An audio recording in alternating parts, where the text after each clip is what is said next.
All the things to do, we could think of what he told us. That we should have ability to reason. They started to create division among us. Take our resources and left us fighting. I'm more your friend than you are. I'm both member than you are. Your friends be good, chitapa. I'm more your friends than you are. I'm both member than you are. Your friends be good, chitapa. Ready for me. I chip all one night I see. Ready for me. One day chive, one day ready for me. One day do the pay, I ready for me. Can you cheta, Nakaya, your child, ready for me. I chip all one night I see. Ready for me. One day chive, one day ready for me. One day do the pay, I ready for me. Can you check up when I can't your child? I'm for good. I don't even know about the country. To Danias. I'm for letter up from my copy one day. You won't be buying. I did it one more, Biafra. Oh, then, I put up my Kaji. I did not see Chichi. And you could let my people get it for me. I chip all one night I see. Get it for me. One day chive, one day get it for me. When you do the pay, I got get it for me. Can you check out? I can't your child. Get it for me. I chip all one night I see. Get it for me. One day chive, one day get it for me. When you do the pay, I got get it for me. Can you check up when I can't your child?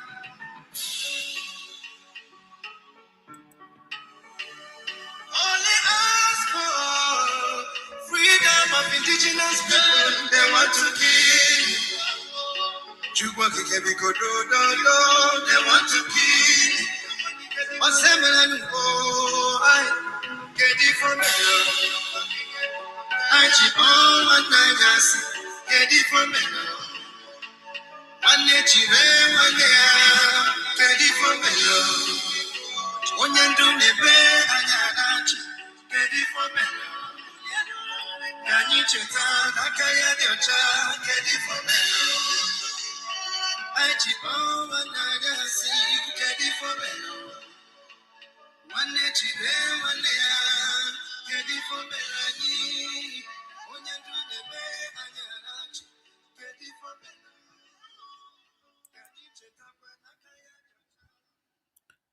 Greetings. Ndewo Moshukwu. Greetings, lovers of freedom. Anyị ekene nwoke, kene nwanyị, kene ikwu na ibe. Ndị ọma na-adị mma, ndị eziokwu na-adị mma. We are here live this evening. This is Nelly's TV once again. Biko unu nagide m. No time schedule, just no. I'm just trying to be coming up. It's not really easy, but we must continue. Ndewo Adrele, God bless you for joining. Thank you, thank you. Please, as you come in, click the like button, share and subscribe. It's very important, please. Share and subscribe, click the like button, click the like button, click the like button. It is very important. You click the like button, ọ ga-enyere YouTube aka to push it to go viral. Okay? And ka ị na-share yekwanụ ya ka ọ na-enye aka oziọma na-aga. Yes, we are here live to speak nothing but the truth for the quest of our freedom, because this our new country, our beloved country we are seeking for. Eziokwu ka a ga-eji wee wuo ya. Ọ gaghị adị ka Nigeria. Ngwu propaganda, lies upon lies. That is why we are here. Ndewonu.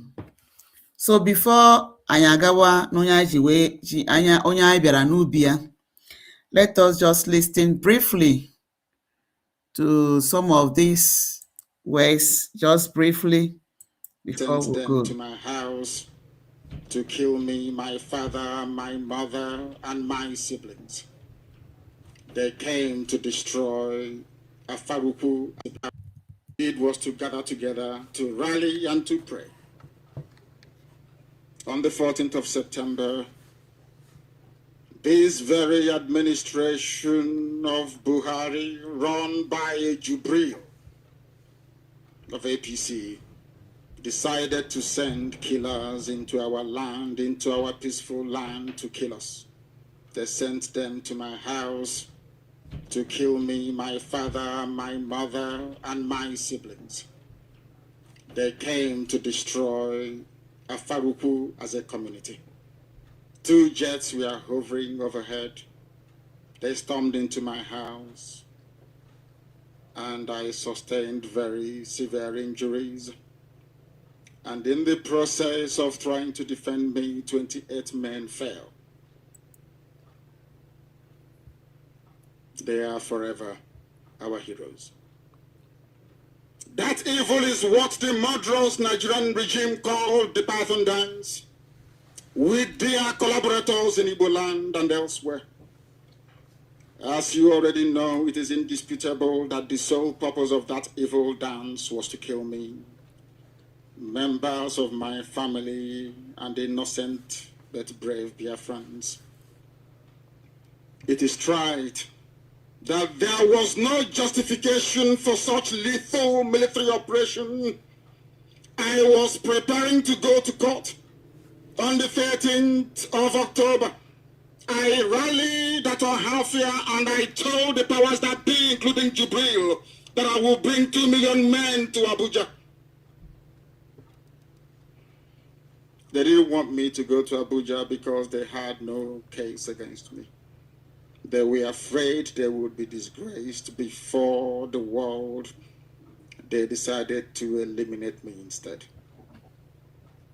There was no insurrection within IPOB. We resisted Fulani headsmen, murderous onslaught. That's all we did, and we'll continue to do so.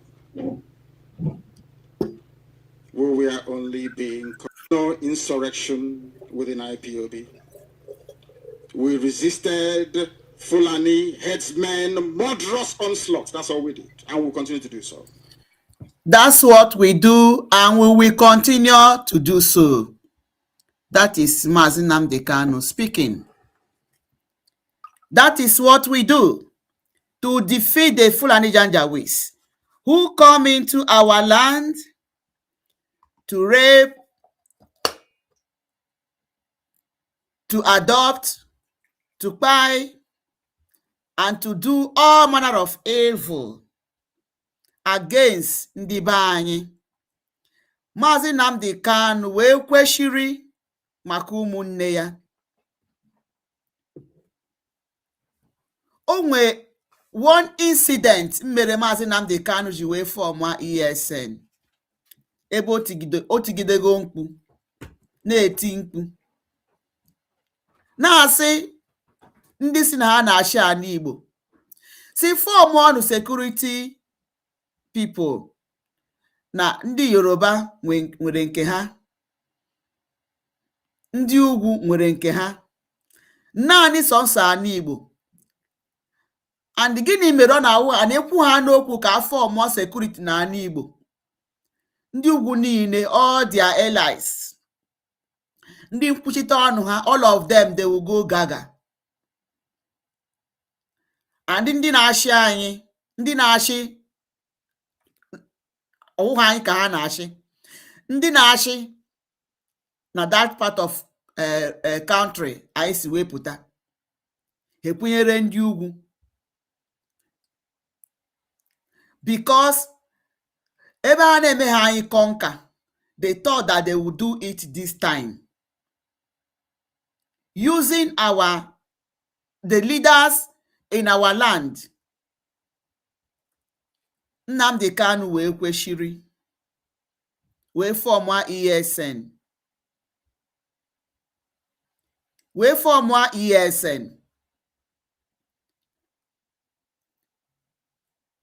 ESN wee rụọ ezigbo ọrụ.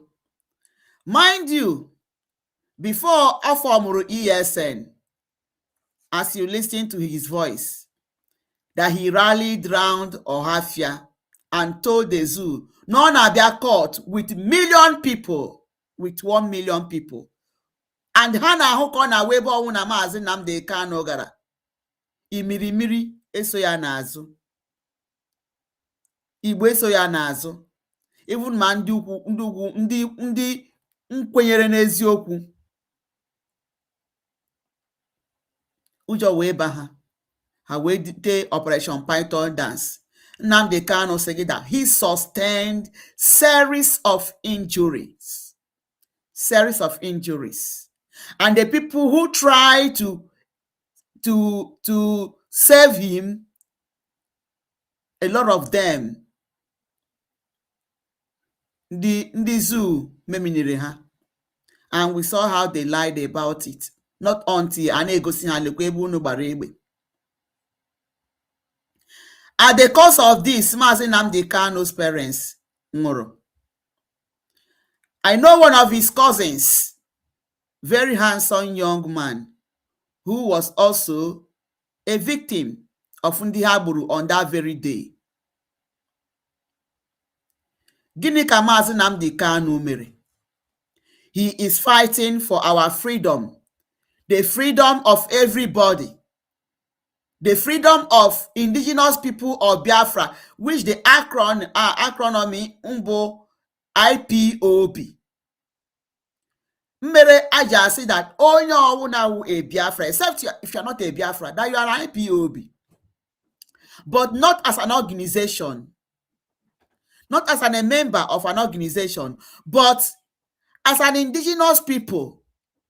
Indigenous, people, P, of Biafra, that is B, that is the IPOB. Lolo, Nneka, Chimezie, ọkwa ka ị na-anụ ya. That is what it means. So, as far as you put anywhere Biafra, you are an IPOB, not as an organization or a member of an organization, but as an indigenous people of ndị Maazị Nnamdi Kanu fọrọ ntutu wee taa n'oge agba mbọ ka ụmụnne ya ka echebe ha from ogbugbu ndị ugwu na-egbu anyị, from mpụ na arụ, ọ bụghị for only for the marginalization, but for the kpaghin and the raping. Otu o si ịkọ ihe n'ubi, ị gaghị aga nwa ubi gaa were ihe gị. After they did Maazị Nnamdi Kanu that, Maazị Nnamdi Kanu nwego onye mebe Maazị Nnamdi Kanu nọ. By then, there was nothing like DOS. In fact, before I go further, let me bring this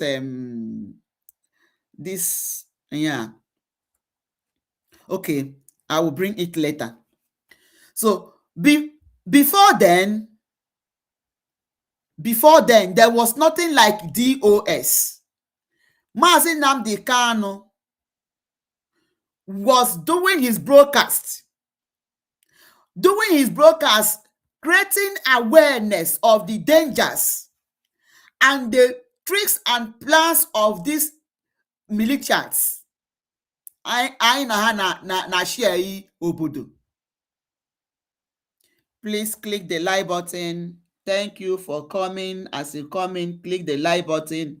Ndewo. She na-enye ndewo. Thank you. Yeah. So, he was creating awareness.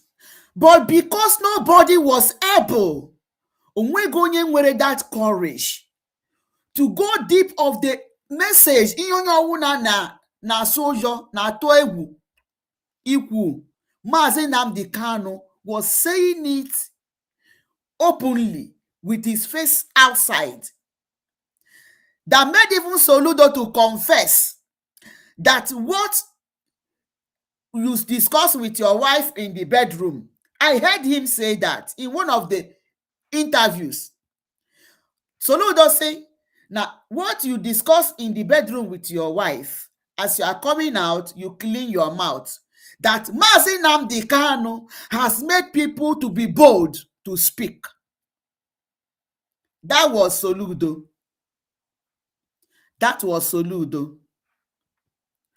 Mazi Nnamdi Kanu created awareness that opened both the Yorubas, both the Hausas, even the Fulanis, mmepere onye ọwụ n'anya. And that was why Mazi Nnamdi Kanu emehu broadcast. Everybody will be asking, where is Ohamadike? Where is Mazi Nnamdi Kanu? And he was creating that awareness, telling our cousins, our brothers, eji divide and rule, wee chopo. He used that to bring everybody together. He made them to understand that we are one. We are brothers and sisters, whom they use creation of state to separate us because they want to reduce our population. Mazi Nnamdi Kanu inculcated brain wisdom into them, and some of them will got the truth about it, even though na can work some efulefus, just like enwere efulefus in Igbo land.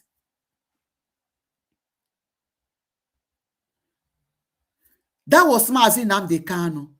Mazi Nnamdi Kanu commanded population. It was during this broadcast, as he's commanding the population, ndị mmadụ na-eso Mazi Nnamdi Kanu, imerime ndị mmadụ wee na-eso Mazi Nnamdi Kanu. That was why Mazi Nnamdi Kanu was trying to let people to know that we are the indigenous people of Biafra, which is acronym IPOB.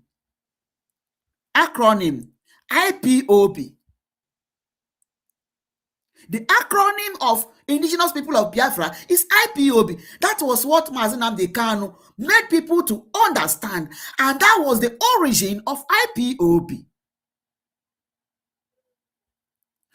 Because of that, ndị mmadụ wee dizie interested na-esozi Mazi Nnamdi Kanu. So for him to form group who will be standing for this actualization of Biafra, enwezi members from different places, from different quarters, different countries. And Mazi Nnamdi Kanu was coordinating these groups, only him, making exposition, him. From that, onwe Radio Biafra. It was not funny for the zoo country.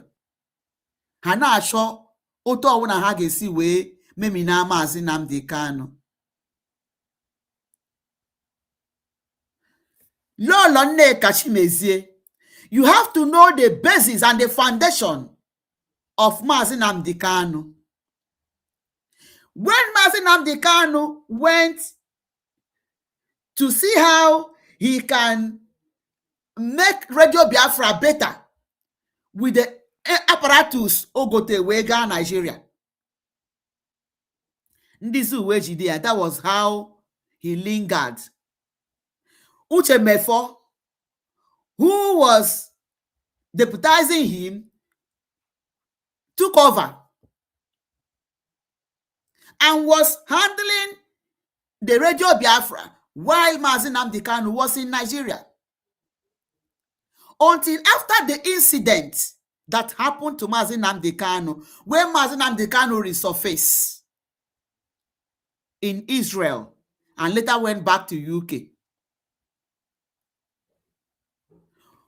Obiahuta that Nuche Mefo has been polluted. Nuche Mefo had been bought over by Nigeria.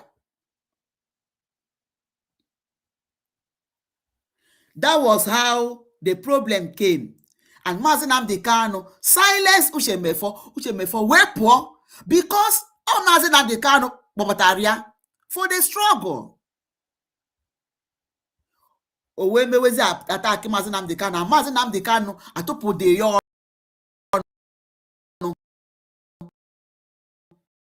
mo funke. Not even a day.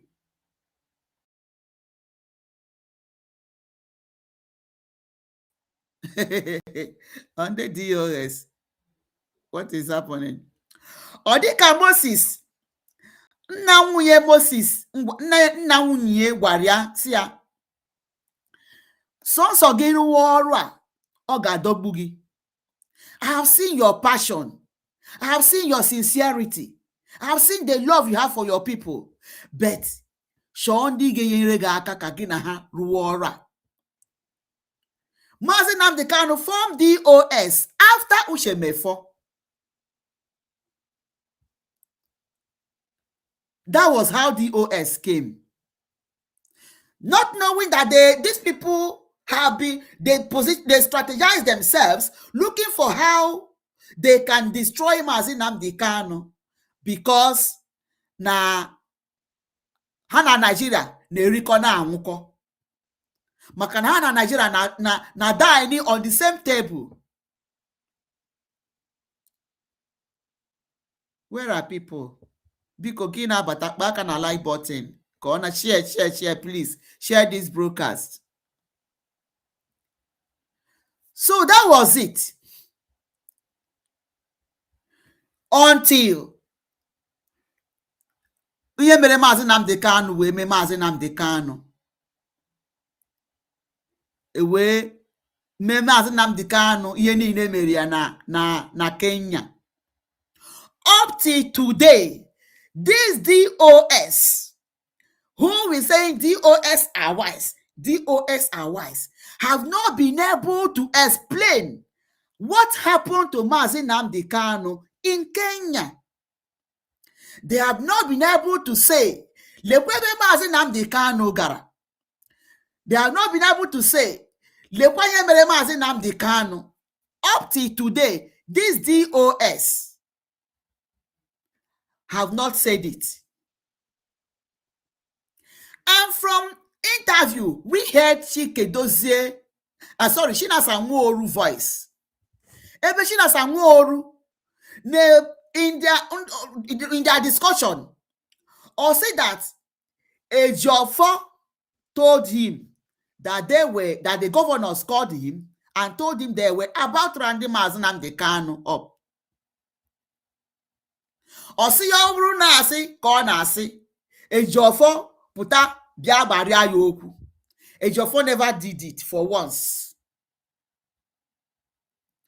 This same DOS immediately ha hụrụ na ha erego Mazi Nnamdi Kanu to the governors of ndị ala Igbo working for Nigerian government. Maka Lolo Nneka Chimezie na-agbachita na ọwụghọ jet Ifeanyi nke lara mmụọ ka eji wee donate Mazi Nnamdi Kanu. That is what she's saying.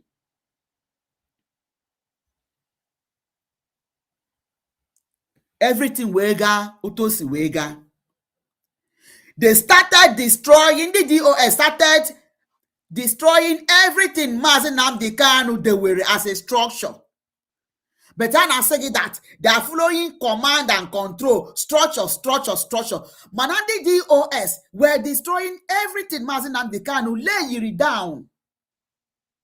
The ESN also give neighbor that we will continue to defend our people.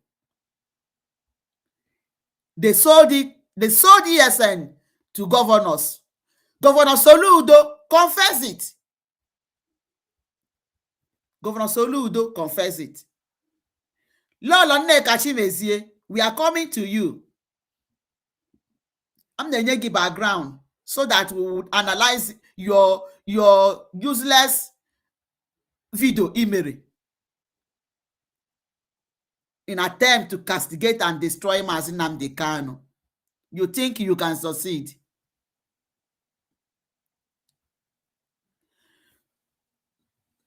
Ejiofor, Nule Ejiofor, Kanu Webo, one of the commanders, Aga Nule Ejiofor, who told military that guy was in Ejiofor's house. Who told them? And as they came, they took Ejiofor's brother and the ESN commander, only to buy the ESN commander and left Ejiofor's brother. Oyedi kunu na agori. Mazi Nnamdi Kanu nna ahụ na mmụọ wee hụta ihe Ejiofor na-eme wee saki Ejiofor. DOS went gaga because they have been using Ejiofor to do their atrocities against Mazi Nnamdi Kanu, including Munye.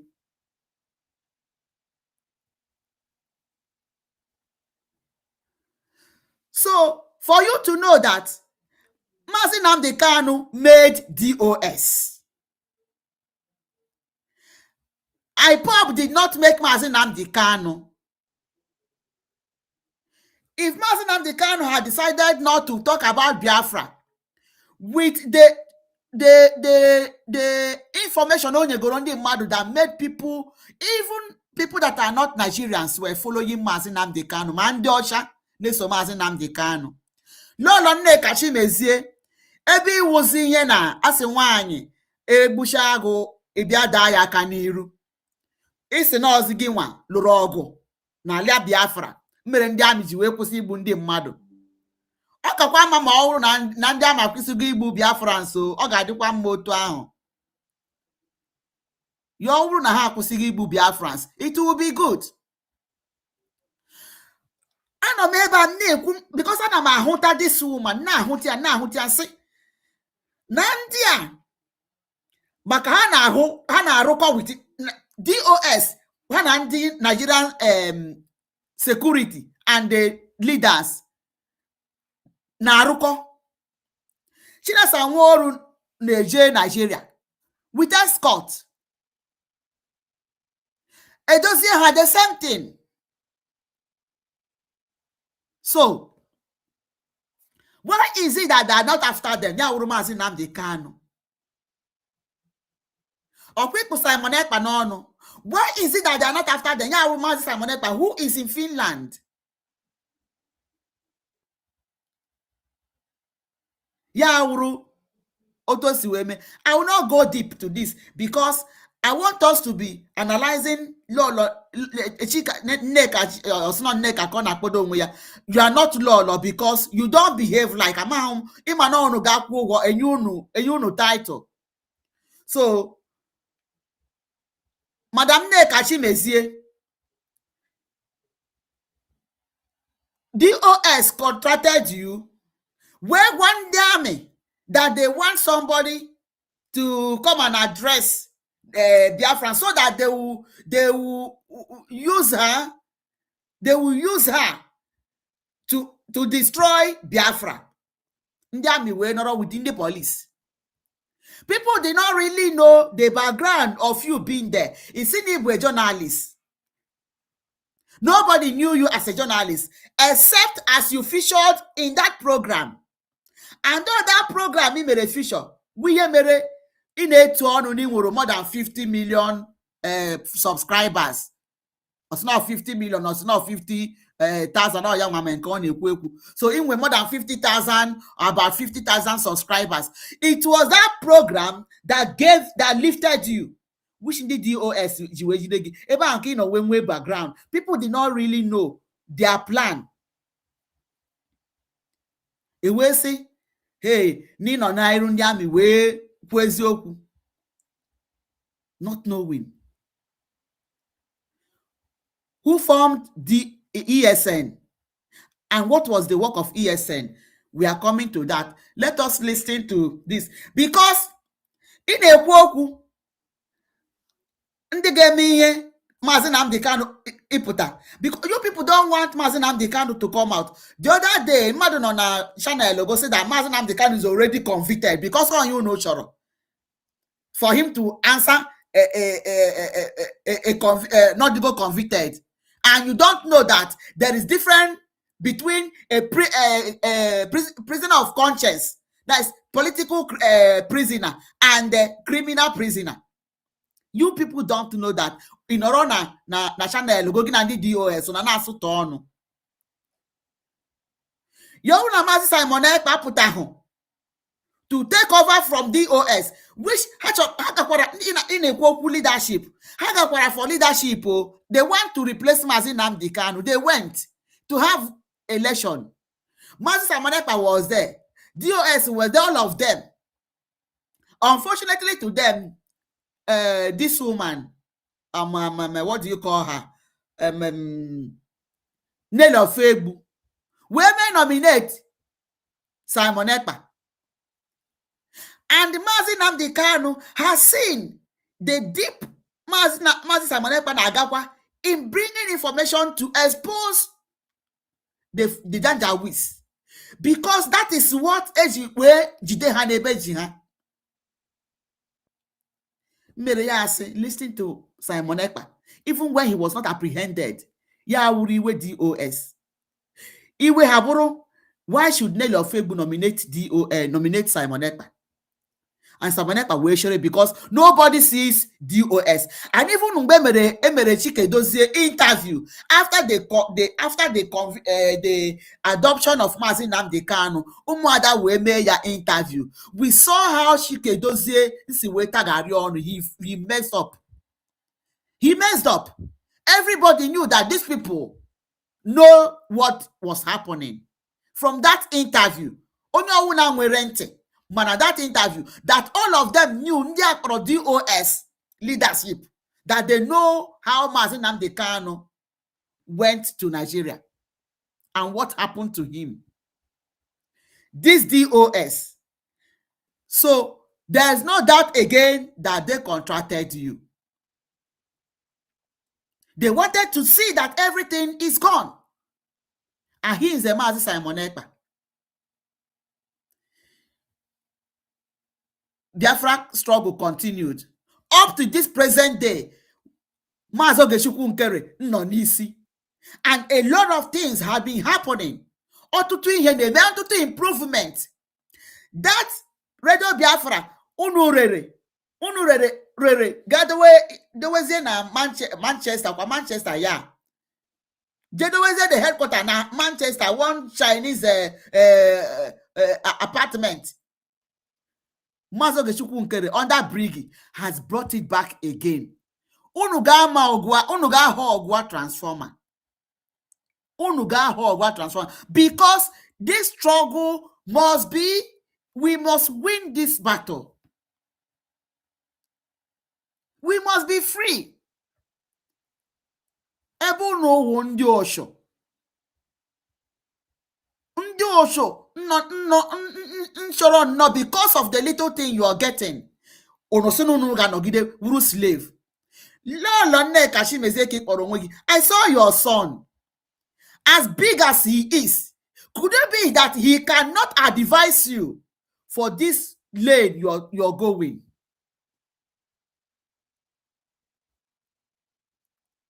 It is very painful. Maazị Ogechukwu Nkere have been saying that now Nigeria, Has Mazi Nnamdi Kanu said that Nage may be zoo with Ezioku, and it is going on with the lobbies. With the lobbies, and the whole world are getting to know about Biafra more and more. Biafra struggle has a government who is pursuing our independence, and it is an international criteria. It is one of the necessities or one of the apparatus that is needed. It is one of the instruments or institute that is needed. A government. It is one of the institute that must be established. You must have a government in exile, from where you can be communicating to the diplomats, with the diplomats, and it is in place. DOS. What is this DOS doing? Okay, let's just listen to this a bit before we continue with please click the like button. Oh my goodness, what happened? Oh Jehovah. Oh, let me not come and do this thing.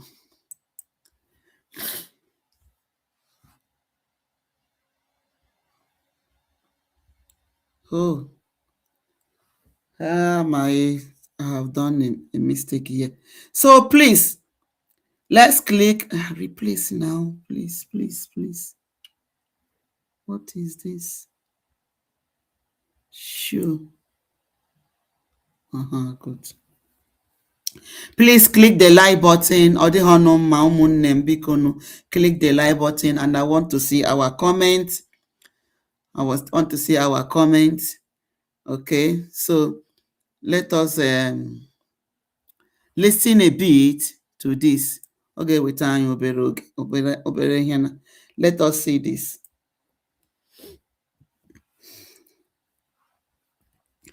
In on our defend is something that you cannot defend.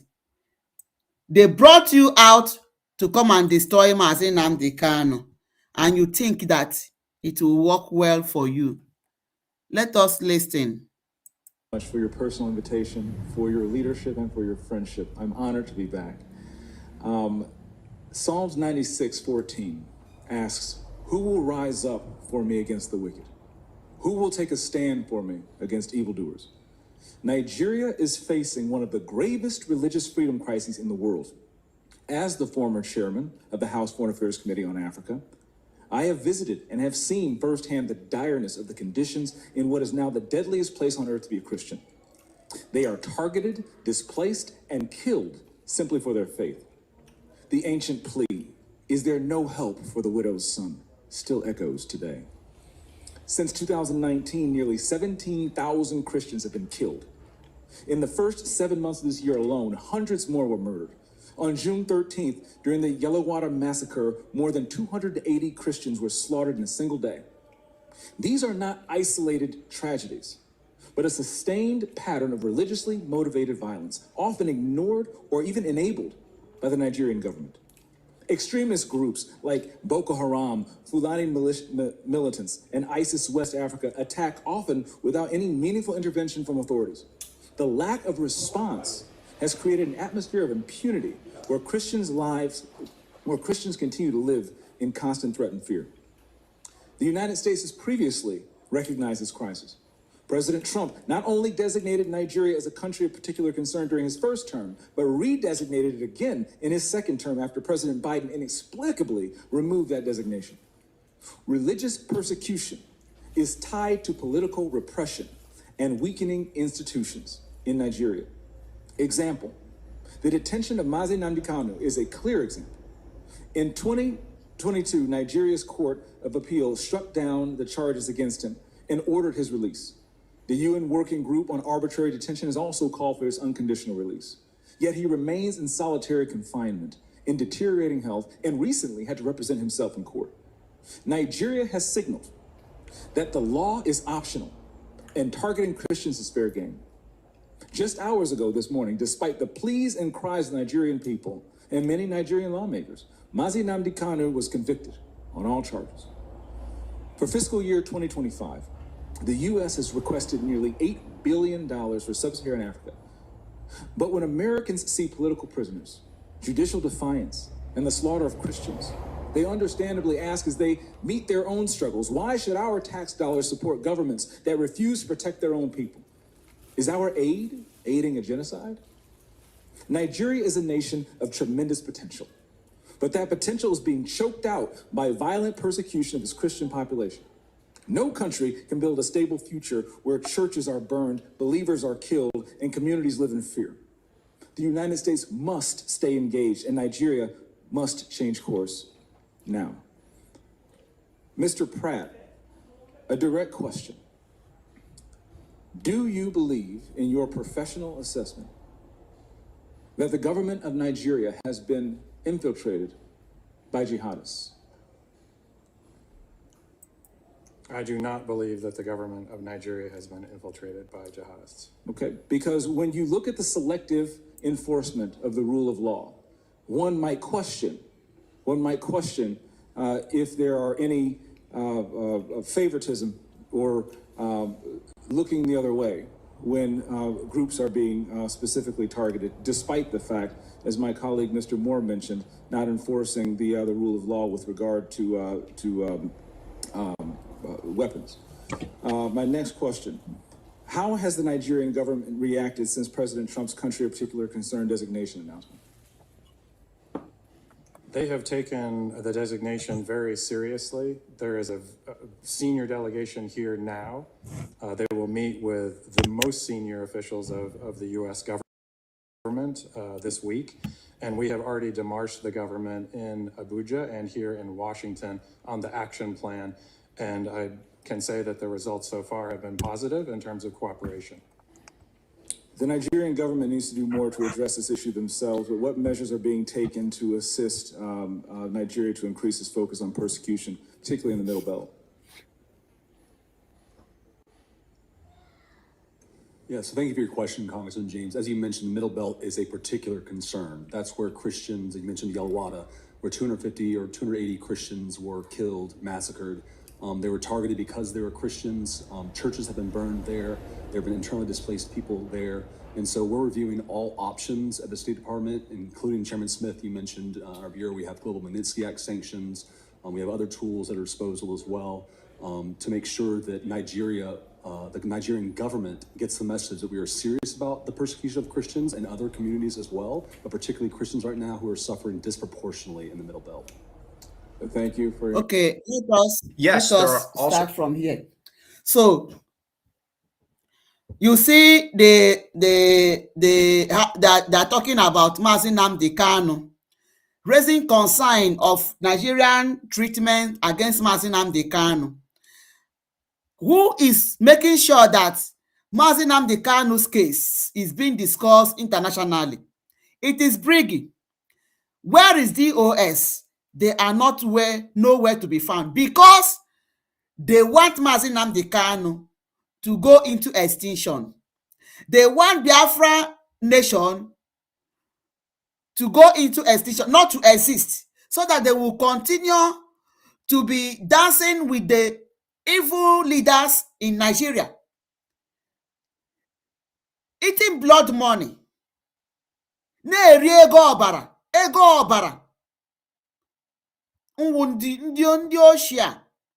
Let us listen to our dear lobbyist, Mazi Elias. Also have been comes to groups like problems in Nigeria. He said there is a Christian genocide or European Christian genocide. Is you're not simply talking about general criminality. When it comes to groups like Boko Haram, ISWAP, and other groups that are engaging in mass murder, there is a religious undertone to these actions. Their actions are targeted against Christians. Yes, there also have been other individuals who've been murdered as well, moderate Muslims and so forth. But there's a clear religious undertone in terms of the targeted killings that are being taken place. And genocide is as much about intent as it is about the number of people who are killed, which in this case is quite significant. So this is not simply a matter of general criminality, like in other contexts. There are religious and other motivations in the context of the killings that are happening, the groups that are behind it, and ultimately the complicity of the government of Nigeria as well in terms of the insecurity in the country. Yeah, when you mention Boko Haram, okay, so this is our lobbies, and these Christians are Nekwokuya, Kendika wuru Christians or Biafrans. Biafrans are major Christians in that country and upon Nigeria, and their target will anyone because Hana Shoka yesi we ma any convert in a Wisinana. That is their headache. Manangunye Tinubu Gakwaragasi had that there is nothing like Christian genocide. But why am I bringing this one? That Mazi Elias is a Biafran lobby under Brigi who is doing a very fantastic work to see that Biafra come to be. Nneka, Chimezie, Nandi DOS, leadership power, trying to destroy Mazi Nnamdi Kanu. Ebu ikana adịghị unu jenu nọrọ ọdụ ka enwetara unu Biafra ọkwa Maazị Simon Ekpa gwara unu onojo unu dupụta Ngozi Orabueze edifite Ngozi Orabueze unu dupụta Imam mmadụ abụ ọ gịnị ka ọ na-aza edifite ya unu jeze kpụpụta Nneka Chimezie si ngwa come and continue. Nneka Chimezie, when did you come out to come and talk about Biafra? What fight have you fought? This in the army herself in a kudoku nagi broken the army. On a wuta kebidoro na ekwu no ndị army na-egbu ndị mmadụ. On abu today. Even before Maazị Nnamdi Kanu kidnap. People have been saying it. Maazị Nnamdi Kanu kendi gara na be Maazị Nnamdi Kanu won the army. What are you saying? Iweru ugo na-etuwe onwe gị. Iweru ugo na-etuwe onwe gị. Ọ gị nwa, ị gaa n'ahịa ha sị gị, ka anyị mee ya analyze because this woman na-ekwu inyo, o kwuru inyo, trying to destroy Maazị Nnamdi Kanu. I really want to let us analyze her in her evil intention. Evil agenda. The Obera for business. They paid her. There is no doubt that but what will she tell you? She will tell you nobody paid her. She will tell you nobody paid her. They attempted to offer her money. So it's going to take time, this broadcast. I really wanted to analyze this woman. Oya Merenji will be dogged from Maazị Nnamdi Kanu. Though I did not go deep because this Tetuaka, if not, I would have given her a little very big good background of Maazị Nnamdi Kanu.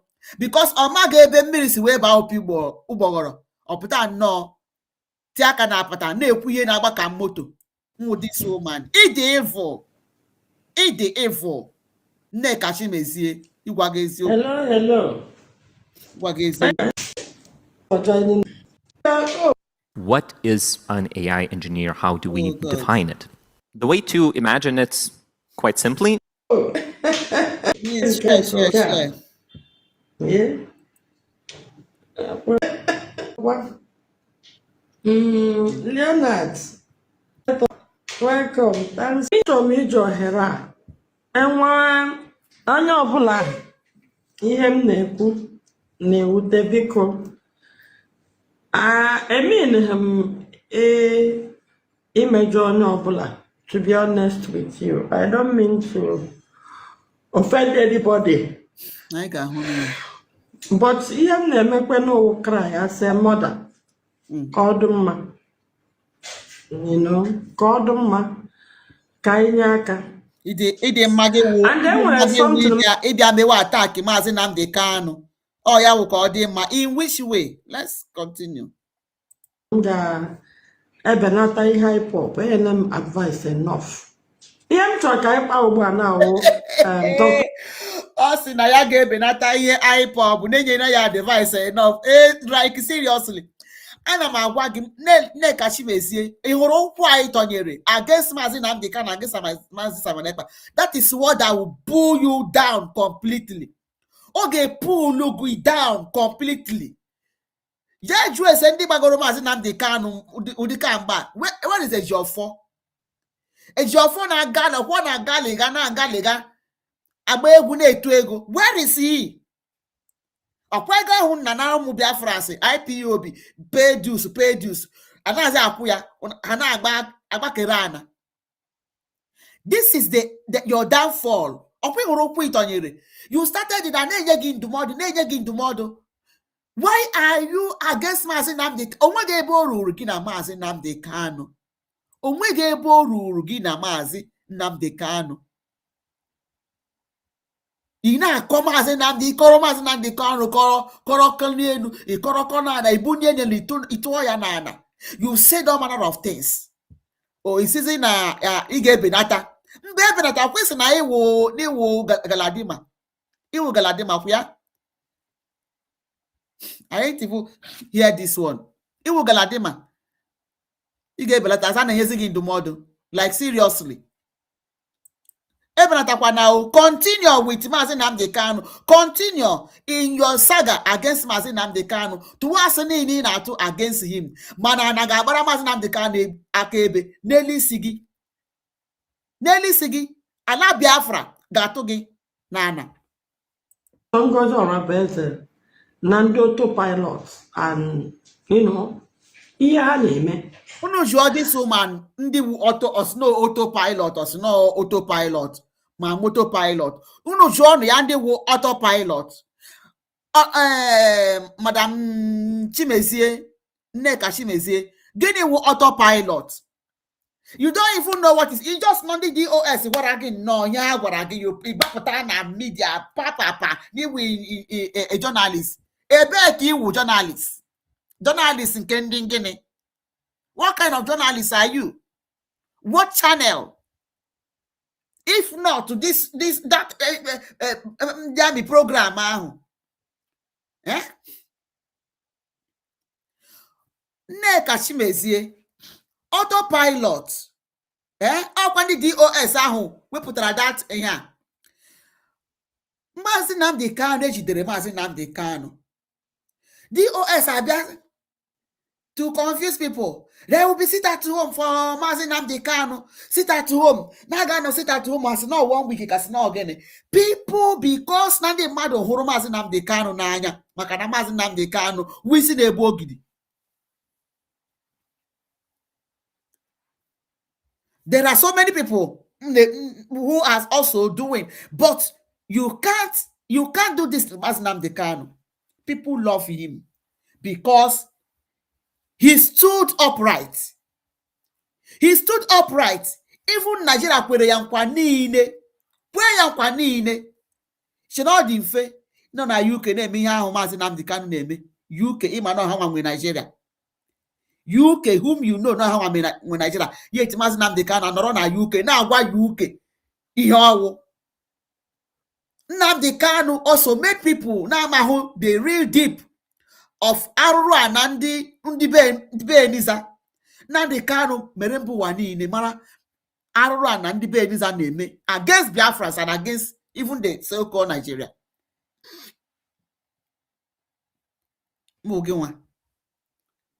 Recently, in the autopilot. Okay, I was trying to say autopilot. This autopilot, so perhaps now they may sit at home. People went and bought things. The man were going here because of the sit at home. They were no law. All of a sudden, they are turned upside down. That there's no sit at home because the governors called them. So Ludo called him and did you to ya. See why are you saying sit at home? Immediately overnight, Chira Sanwo-Oru na Chike Edozie Nima powerless. Where they were memo that there is no seat at home. They might say, what nonsense is this? Kini ko putakwano. And I have to go Mazi Nnamdi Kanu.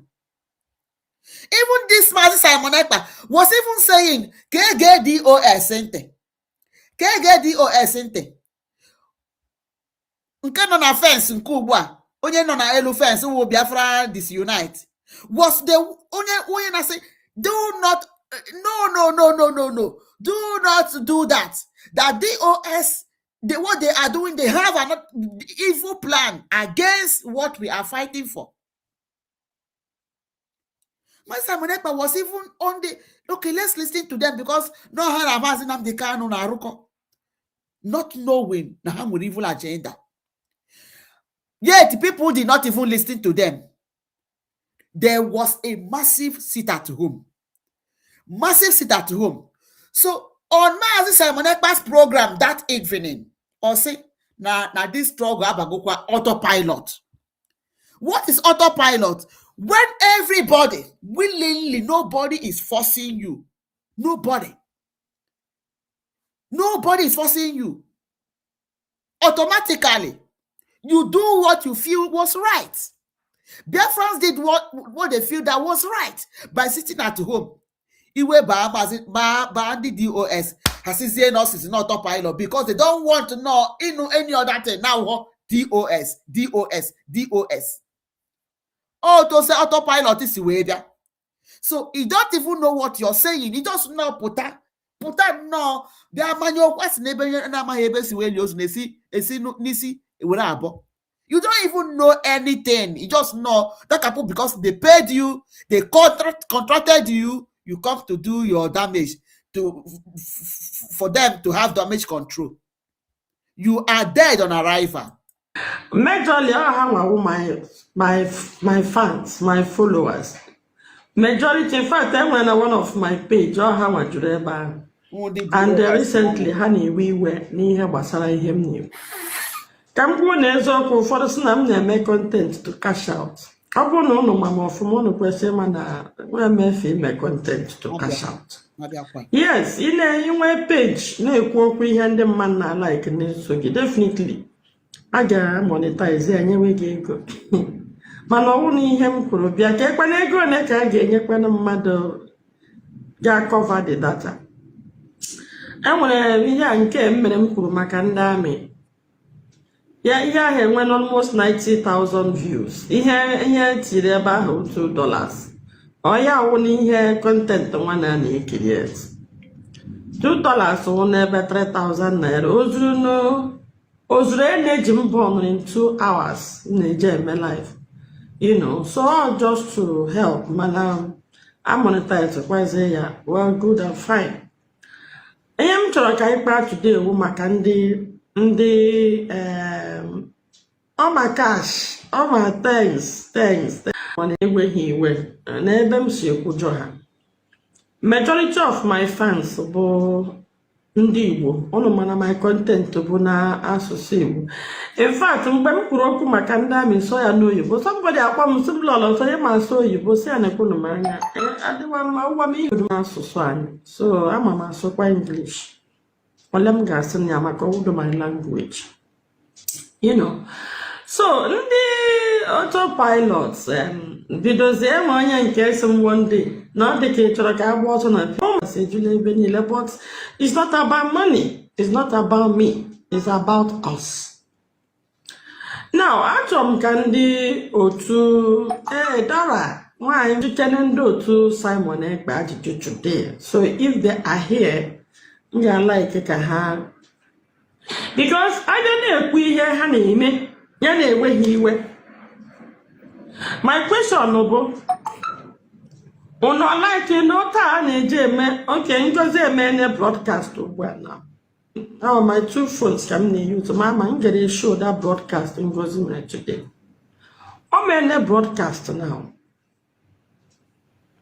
One do to hang your Bulawu uniform on the forces. Na Biafran land. Of course, they should attack them. What Dr. Ngozi na-aghọtabugo followers church emego anyị so amaghị na most of ihe a na-eme na TV wụ fiction. Ha na-eche na Nollywood wụ eziokwu. So enwe ndị bụ fanatical nke ha enweghị okwu nke nwụ na ihe ọbụla i mere na ha enweghị the intelligence to process na ihe onye a na-ekwu nwere ike ịwachi. So ndị ahụ na ịbịa m ụdị broadcast ahụ ha bụrụ egbe nkewa ha ga join onye ahụ ịsọwa amị and all that issue well all of them. Now, my question with Dr. Ngozi Olabez and her broadcast, what are the consequences of in on her broadcast? Then ụmụnne m ndị nke nọ n'ụlọ na-eso autopilot a na-akụ aka na enwe ndị na-ekwu ụta udemala Igbo aga ala ya ala. But eziokwu dị n'ime ahụ na ọha kọsụ n'ala Igbo ala dị ya ala for years. Then anyị nwa ndị nke lazi n'ụlọzi ọgụmezi eji n'ala Igbo ala. Unu na-akọ names. Although unu very few. No, ya nwajezi ilu ọgụ. No, ha nwaje ilu ọgụ mere ji ana Igbo ana. Like how? Nwaanyị a, gịnị ka iji wee nụọ ada ọgụ? What did you use? Gịnị ka iji nụọ ada ọgụ? Ọ na-achụpụrụ ndị amị ka ị na-achụpụrụ ndị Fulani na-eme ndị mmadụ kidnap. Ka anyị gawakwa unu ga-ahụ confession. Very few. Na-aga anywhere n'ala Igbo ugbu a na ha na-amụ ọkpụ. Ịbazi n'ime ahịa ndị mmadụ ma onye m they greet me every day. A na-akpọ m si m jishike so nwa. So to tell you now ihe ahụ ihe mbuputere gịnị. So HMC n'iwe journalist because ọ bụrụ na iwe journalist you would have been known since.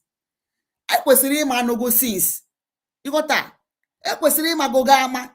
So ọ ihe ahụ ihe mbuputere gịnị ịpụta wee na ana big iwe journalist ishigbo onwe gị wo nwaanyị. Few of you na ebe a na-agụshala mmiri enwedị ihe ọwụ to me and that's why unu hụ m ji ka dị strong.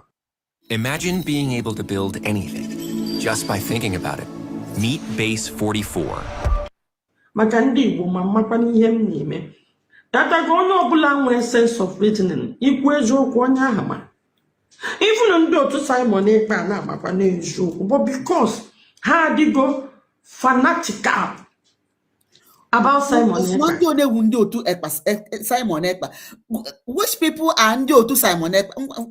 Let's ask. They will tell you just stop talking, stop saying it because they knew at the back of their mind ihe onye na-ekwu eziokwu na ndị mmadụ na-eziokwu ahụ na ọ ga na-damage their group. To them it's all about their group. Oh God of mercy. Look at the very dark man. To you it is all about the OS Abi. Ọkwa wụnwe ya. Okay. Ọsara ama ị n'ahịa. Mmadụ na-eso ejezido onye na-emere onwe business. Enwecha ụmụaka na-eme Mamuka wee successful content creator. Inwe ebe Mamuka na-edefend the very dark man. Ana m ajụ sị any ihe Mamuka na-amụta n'aka very dark man. I want to know. Definitely Mamuka has been around for some time. They were successful through struggle. Very dark man started out as a blackmailer. What did Emana Apollo from the Biafran struggle totally. Ndị mmadụ Emana Tiarum can also opposite Kwari Emana Apollo from the Biafran struggle totally. Okay. Ndị mmadụ defeat to go ndị mmadụ misunderstand to go like from 2015, 2016, 2017, 2020, 2018, 2020, the war nobler the struggle, the war follow Neku, not under IPOP. This now was here and I now. This struggle should not be about Simon Ekpa. Nneka Ngozi Olabez, Sly Onya. It should be the struggle. But today, and divide the gang among groups and individuals. This DOS in a defend this auto has when they na the struggle. Tell us how they are looking at the struggle and the strategy has made the struggle to be moving. This woman onye pụtara ugbu a na onye otu Simon Ekpa pụtara ugbu a sị na fight DOS hapụzie the struggle sị na Simon Ekpa wụ onye nke ya ebe ka iso Simon Ekpa aga. Oh God. I may prefer time no go now. Wear my ring light na April because very soon it done my page no ga go kunku maka ndami immediately has na be eme operation Odoga che. Before you say that, a lot of people have been saying it. Even the one flunny guy self who said it before you. So you were not the first person to make that broadcast. You were not. So stop giving yourself that accolade. With sound mind, government na ana my page na check him na equal with sound mind make your sense. One ile na ahụ ya. Ya ka m ji kwuo ya n'English. Check ene nga ihe niile anọ na social media ndị na-alụrụ Simon Ekpa, ndị na-alụrụ Nnamdi Kanu, ndị na-alụrụ DOS. Joe follow make video maka ndị amị. Onye odome enroll like 300 people. Made the same video countering ndị amị. Ya ba na space. Ona amaghị no media ka eji control government. Ha ga-ala azụ.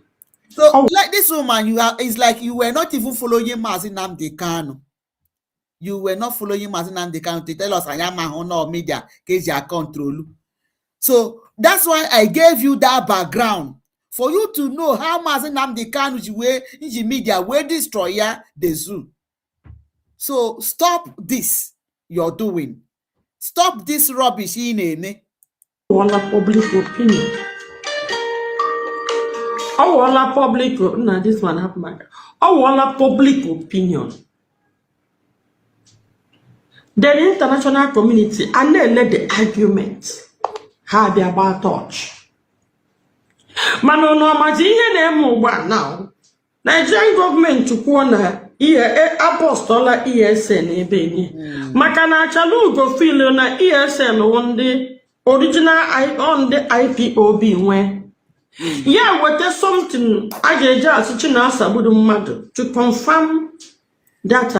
Now the original ESN not Chineke. Before you came, Asharu, before they contacted you to use you, Asharugo has worked for DOS. And he has seen the in and out of DOS. Or Sharahoru, or may confess. Or see that. Nana see Nayana has anybody attack. Actually, may I contact again? Because I may attack him. I must get you on your road genu. Or see Nayana has me. That you people told him attack Simon Ekpa. Aside Simon Ekpa. Give me Simon Ekpa mere. Eji may attack. Nothing. Also, Harrison that they just came and I was attacking him as Simon Ekpa because they told can attack him, just like what you are doing. So Asharugo has seen it before you.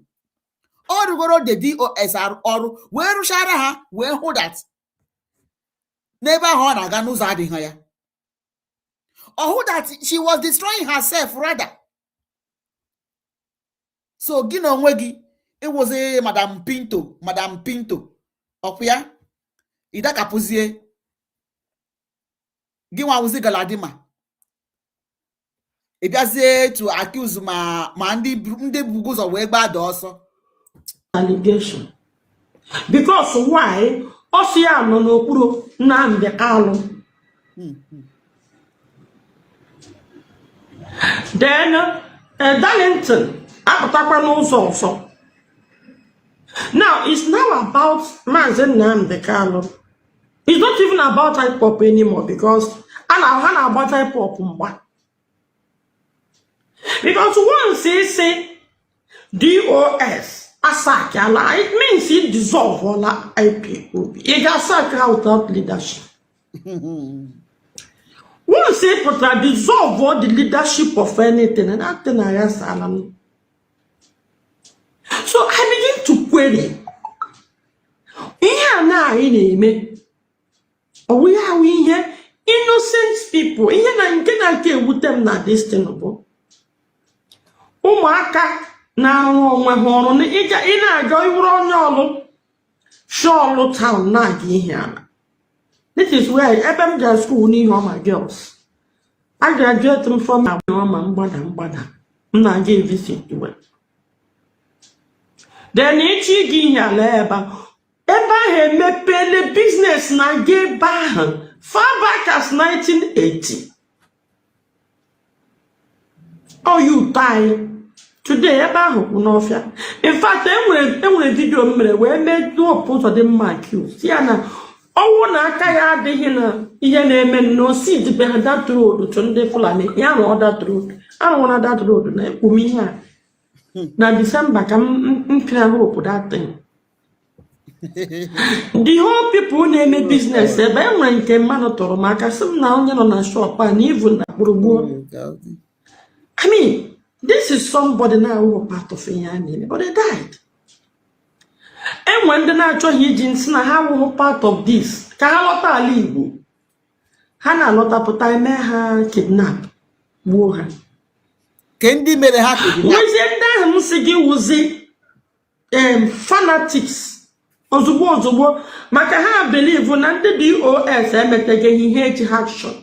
Na Nigerian government need to action so ha we kwapụrụ ụmụaka we ga na nke ha kpọ Biafra Liberation Army. Ihe mekeji n'owo. The war actually was between Biafra Liberation Army na DOS na MSEN.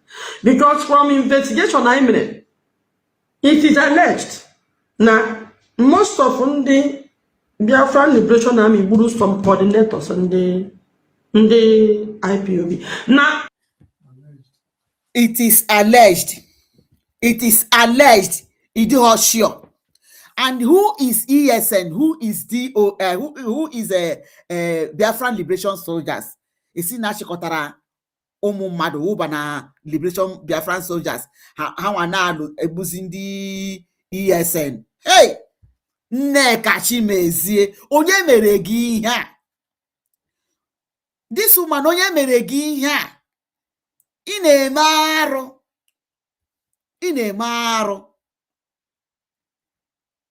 MSEN was what Nnamdi Kanu formed.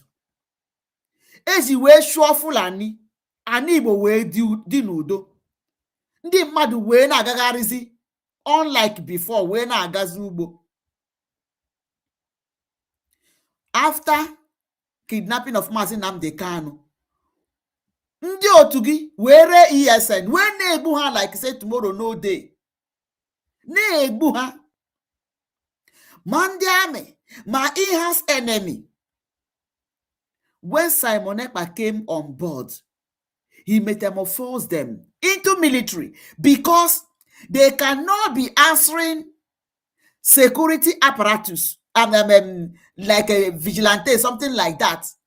Then the Mbowa again hunting.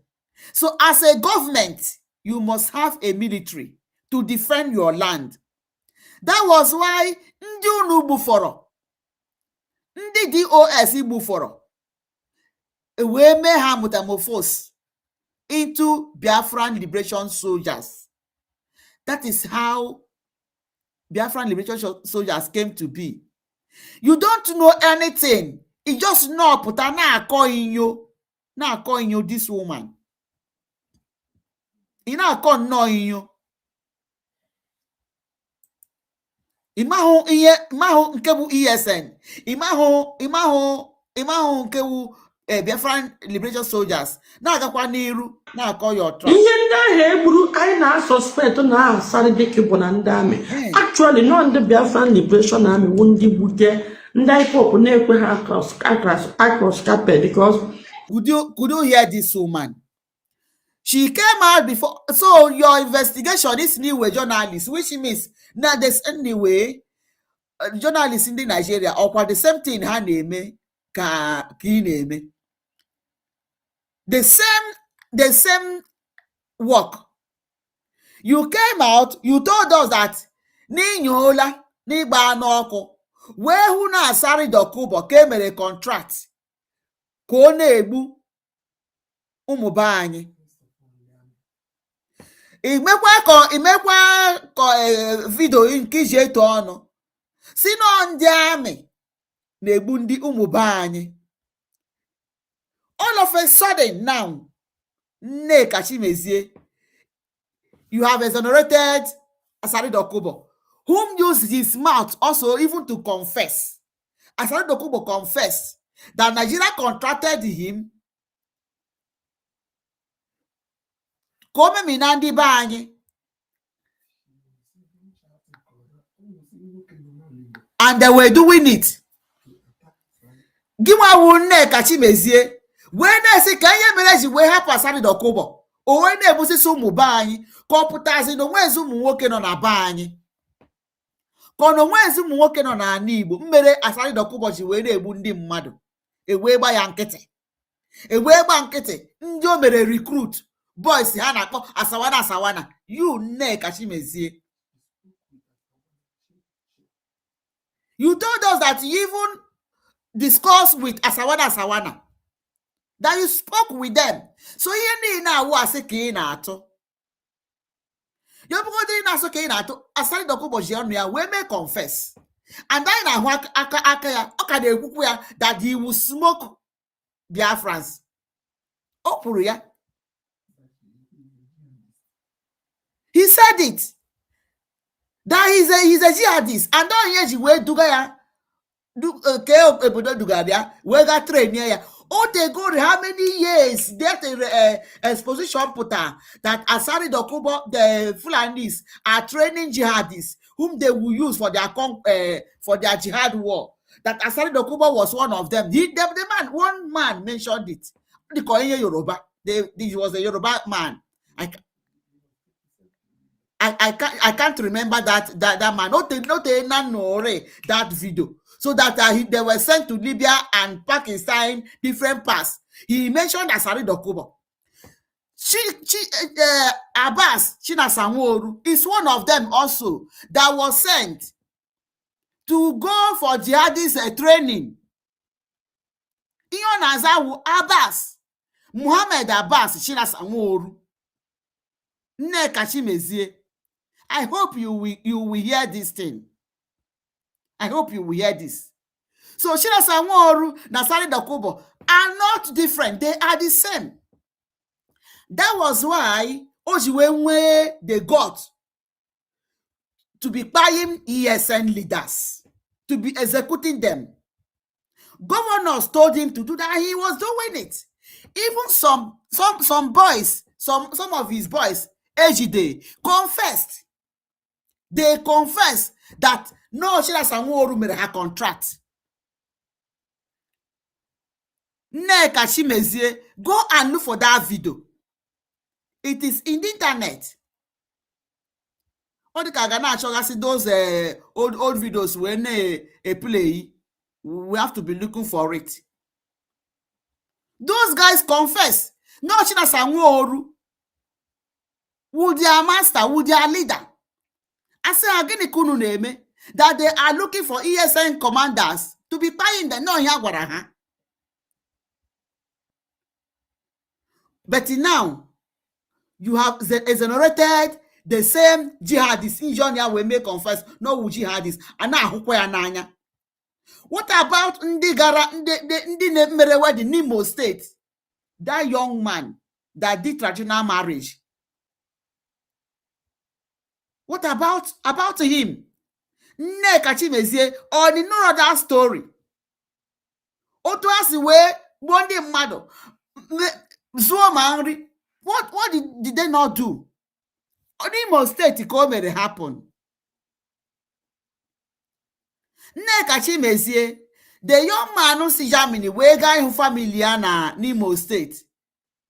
within nwa ọfụ amụrụ ya mesha wee nawa ndị amị wee hụ ya na airport wee gbagbuo ya n'ọwụ IPOB member ọ na-enụghọ ya. Now you have exonerated Asari Dokubo. This woman, the evil. Why you are the evil? For you to open your mouth to say this. Where are they, Biafran Liberation Soldiers, who are the same ESN that were transferred? Ndi Nakbaha were ESN members before. Apart from Mundi joining Israel after them. You don't know anything. You just know puta na porogogo. Ndị IPOB na-abazi na Biafra na autopilot na-enyezi information, and the war was actually between IPOB and autopilot. Again, ebe ihe aja agbabutu manya. Autopilot na-pledge allegiance to Mazi Nnamdi Kanu, the leader of IPOB. Why are we fighting? Then what thing the Biafran struggle? Now what happened is the autopilot happens the struggle. Makutechi grab leadership from IPOB. While IPOB they were committed, thereby what are they pushing? What are they committed? What are they doing? I don't know what this woman said and the IPOB one name. Gini can leadership. Gini can DOS is with the leadership. This DOS, what do they have to do with leadership? Why is it that when they see anybody that wants to do something tangible and something reasonable, something that will move Biafra struggle forward, they will come against the person? In other neighbor, Nina defending her at the point of defending them because Shina Sanworu is a jihadist. You are now exonerating his colleagues so that Shina Sanworu will be free. You exonerated his colleagues who Asari Dokubo. Now who was Asari Dokubo Nebundi Bani? Nah. Creating serious problem. Now that they here with the motivation, money, I pop set up a structure. They go now they donate $1 million due to that passion. Jesus Christ. So it is the money that is this woman. We donate $1 million. Jesus Christ. Hey. Nneka Chimezie. That is your second name is liar. Liar Nneka Chimezie. Liar Lolo Nneka Chimezie ke was it. I will liar Muhammad for Buhari. Give my was it liar Chimezie Nneka for DOS. Liar Lolo Chimezie Nneka for DOS. Oh, ye busi. Because opu gini mepe ha ono iye na pugi no ono wo asi. For what you are saying now. Just imagine. Just imagine.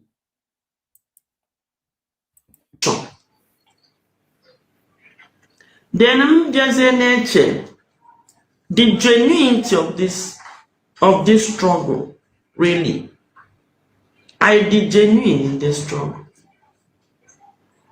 I did committed in this struggle. I did dedicated because I want no more tigers not one struggle. Now lose all. Now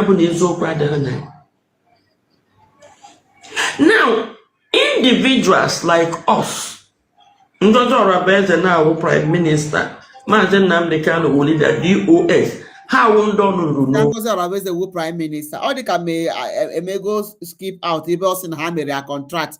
That this woman John they may confess now this video that DOS contracted her. So to tell you that there is a synergy, but okay, that no quit. No career man no independent. independent. No onwe ya so that ka ọ na-ekwu ọ chọrọ ikwu na-ekwu eziokwu. What else will he say? Would she say? But she confessed in this particular video that DOS contracted her. So how did the DOS contract you? To tell you that to tell you that there is a bond between them. This thing no name, and they are paying her. You are not the first person DOS have used to see how they can pull Mazi Nnamdi Kanu.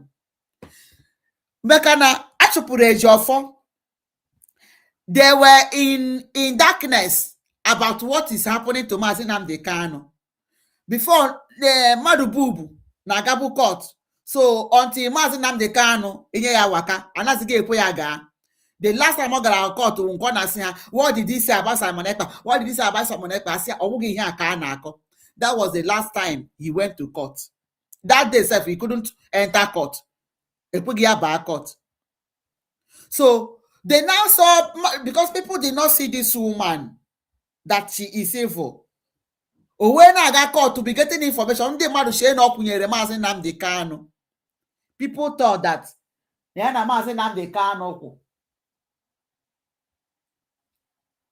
not knowing that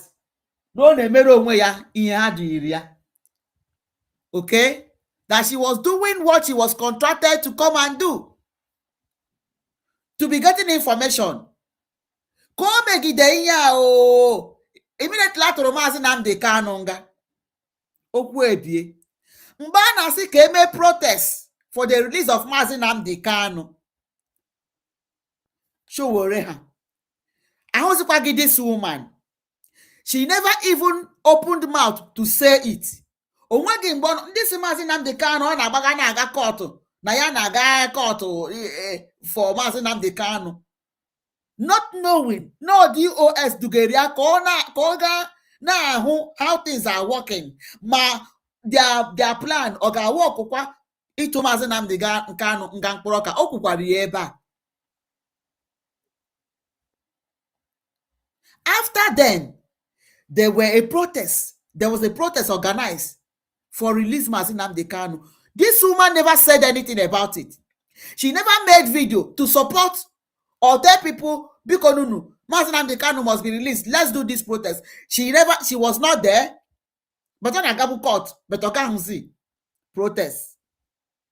Yet, when in Bojonia we make protest, which means it was their plan to jail Mazi Nnamdi Kanu, Kato and Gangburoka, so that Kahamwike, who can see where this Royal Biafra struggle. But Briggy is pushing forward for the release of Mazi Nnamdi Kanu. We must get Biafra.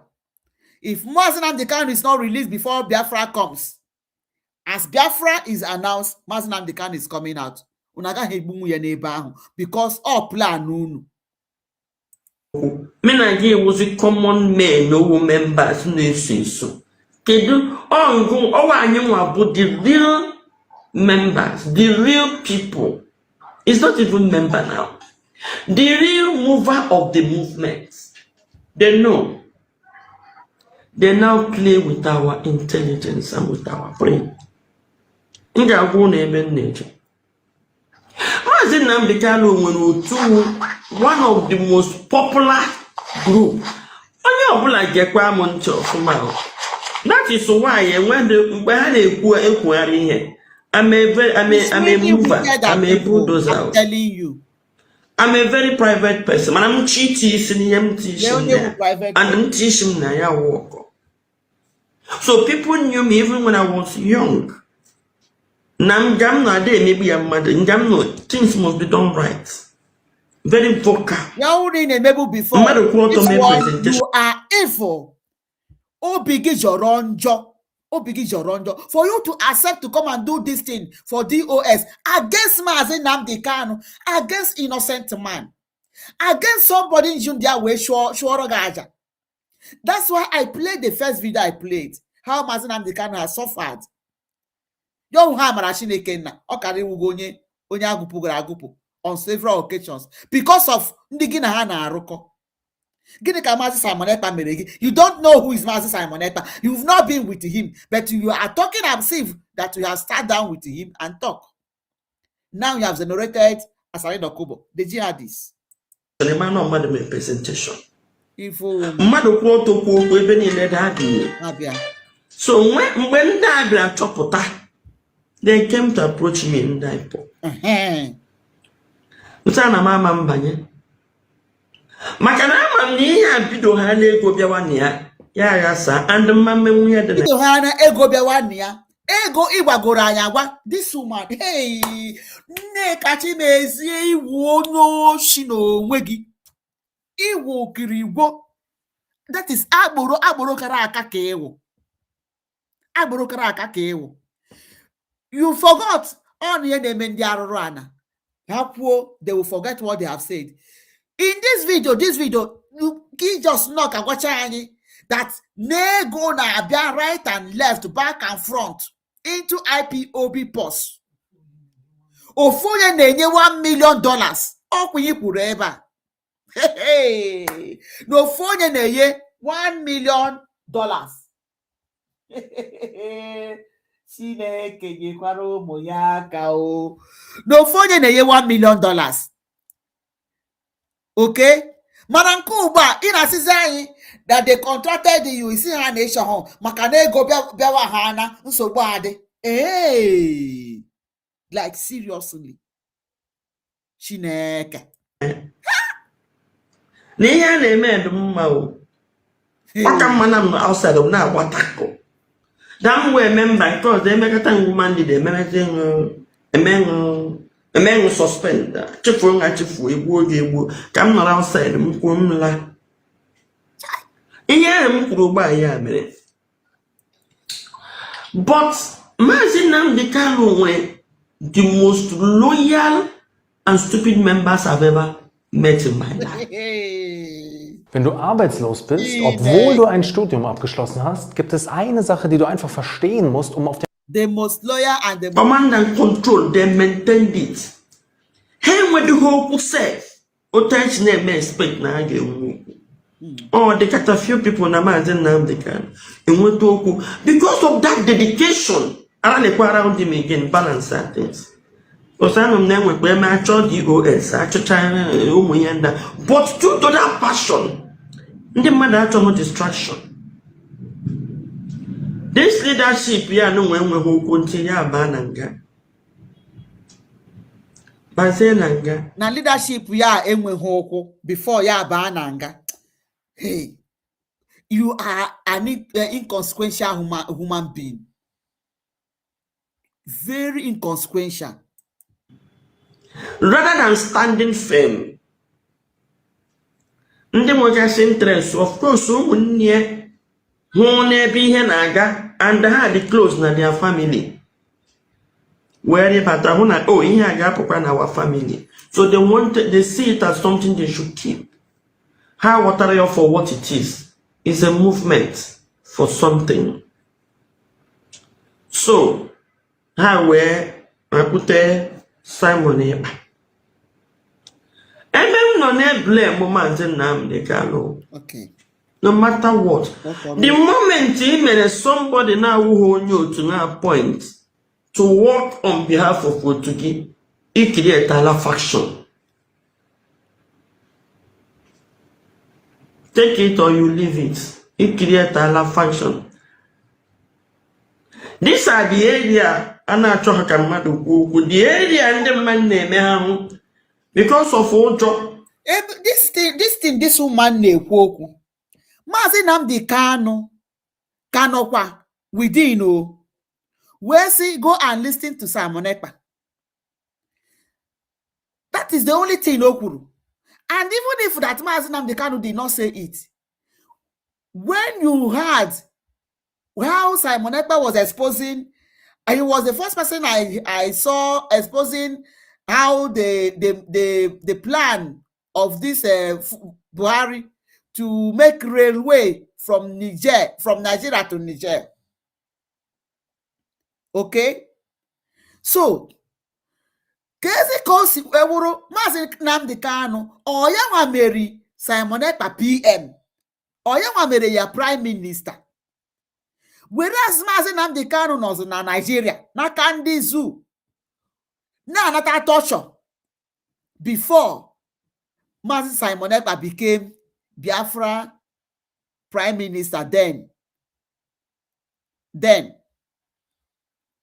So what are you saying? You don't know what you're saying. Why ya banulo? Nneka Chimezie banulo with your evil mind, with your everything about you is evil. Banulo. This thing you're doing will destroy you, but you don't know. This thing is what that will destroy you. It will pull you down completely. Oh yeah, maybe those fanatical human beings I can never get a wusher because people that were around IPOB knew what was going on, knew what was going to happen. Nobody talked. Even the Kureko self, time on Nneka declare her wanted. Jesus. Then they went to hammer question. Ibeka one yes with the fat oji. Only know with journalists. Why is she getting this information that she's just saying? Simon Ekpa nona Finland where declare Mado wanted. Whereas Nigerian government declared Mazi Simon Ekpa play a bounty or Mazi Simon Ekpa. They declared Mazi Simon Ekpa wanted, they played bounty on his head. So why is it that you are saying what you don't know? This woman,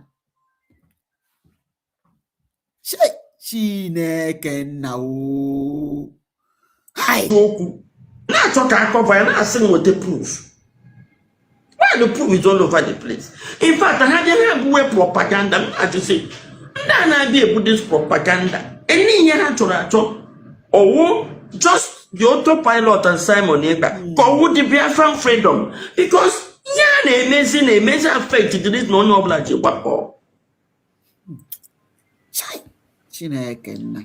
Now, from Simon Nneka, you have to build a group.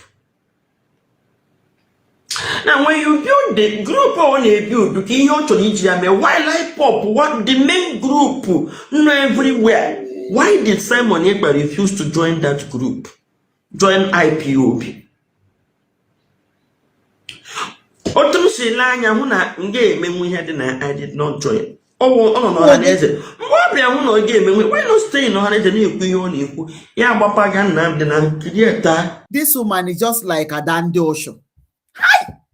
Just like a second Adandosho, who is working with Ohaneze, Obia Onedi Sevundi Mado. Mwanya. She is Ejiofor is the eye of Nigerian government in IPOB. They brought her Kobia Nenyo to see where he got better. Ubogi Korako. Ubogi, you arrived late because all these people. But what we are just talking is that we can't keep quiet for what you are saying about Mazi Nnamdi Kanu because the man will make sure no. Now I say, why will I be talking about this woman? Don't be promoting this woman.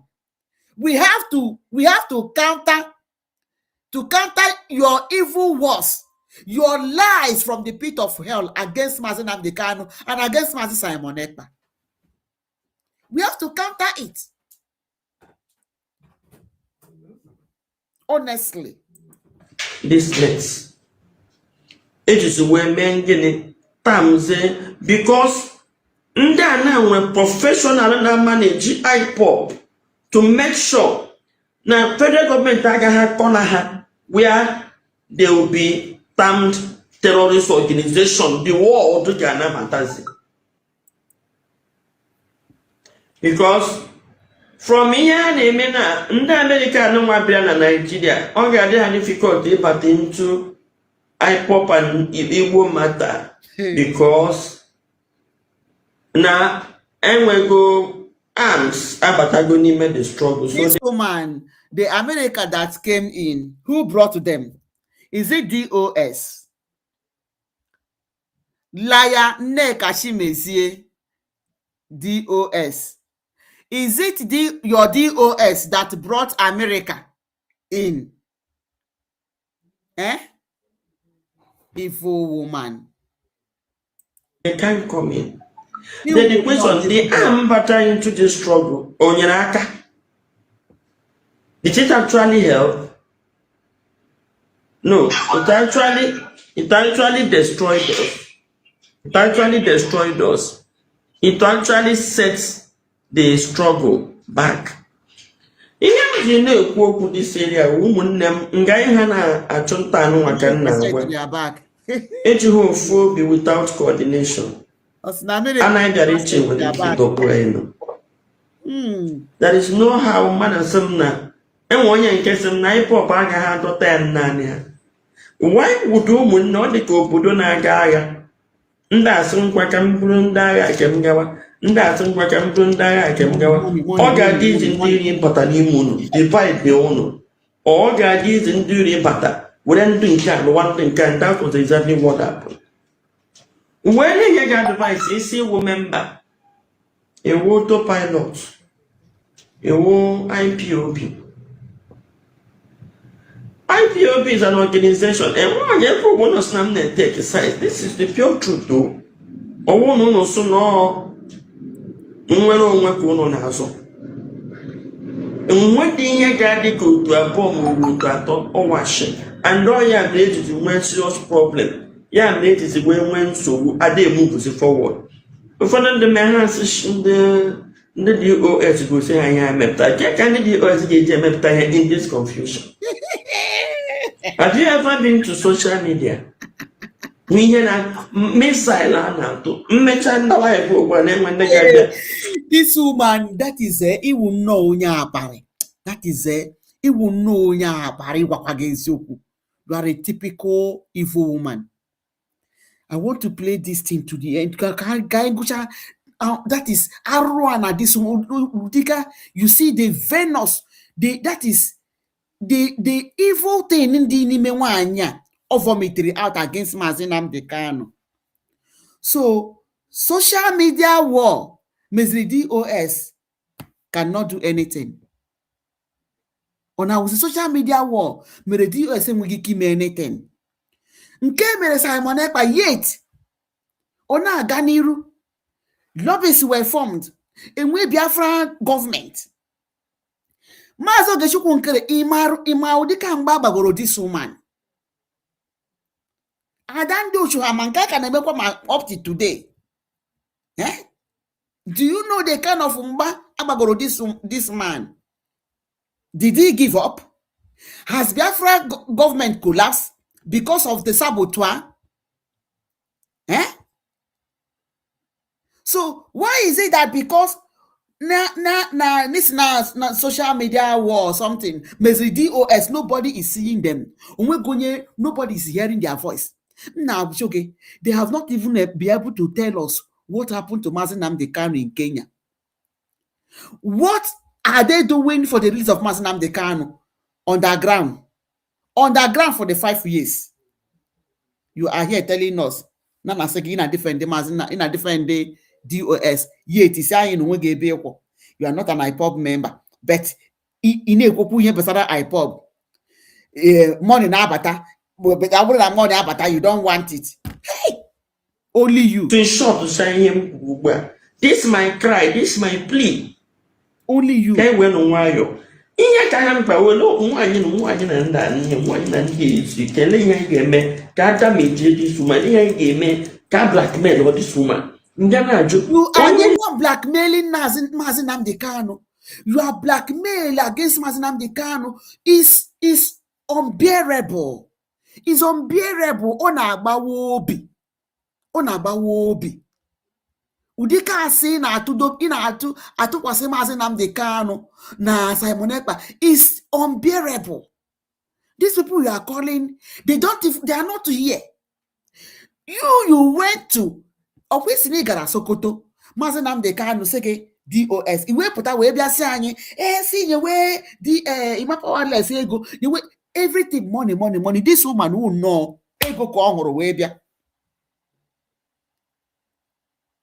Ọ dịka ịmapawales o mere mistake ha gotachaha onwe ha o wee bịa sizie that sit at home must continue. Ebe ahụ ka gọvanọ wee kpọọ unu si why ebe a ka unu si wee because she is against it at home. Nwaanyị a is against it at home.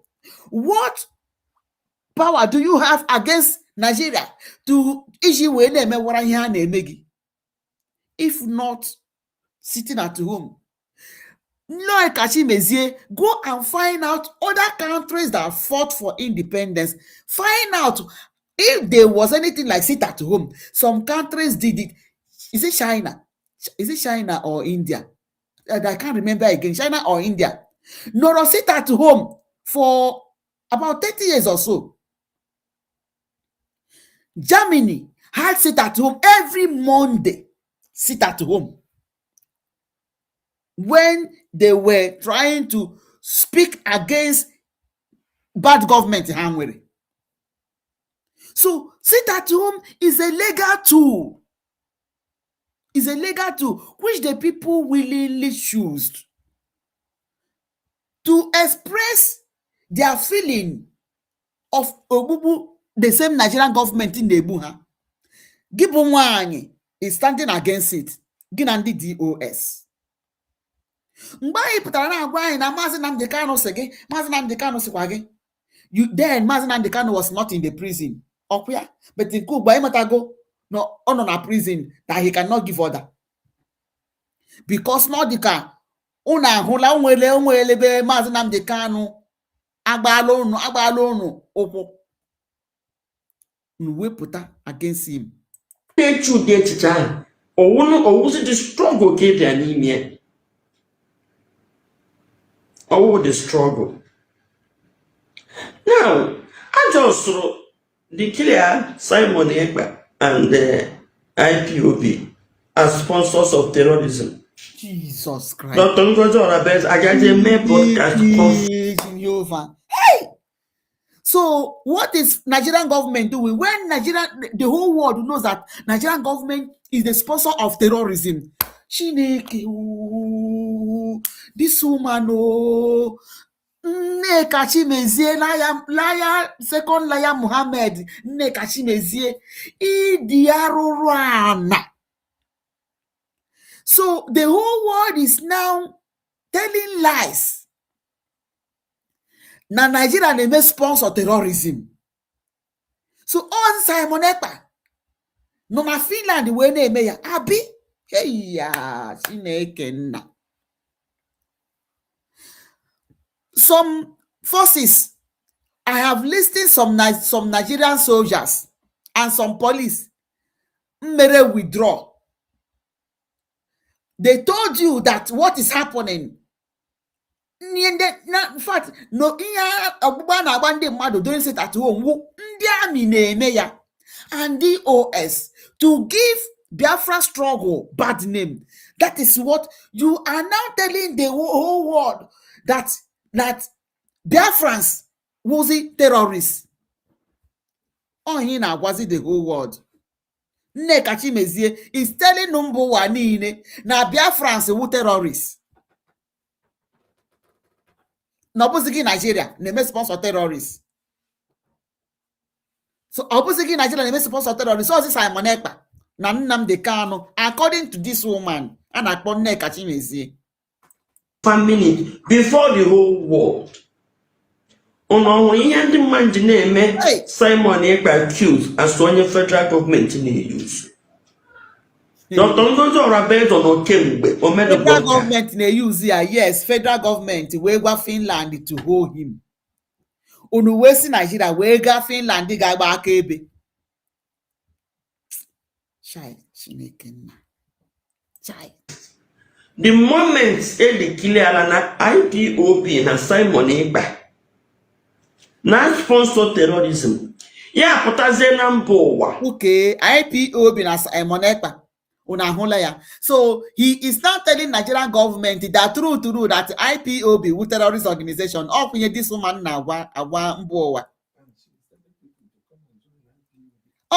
this woman ọ na-emekwa campaign that people should support IPOB. Mana ọ na-agwakwa mba ụwa na IPOB wu a terror organization.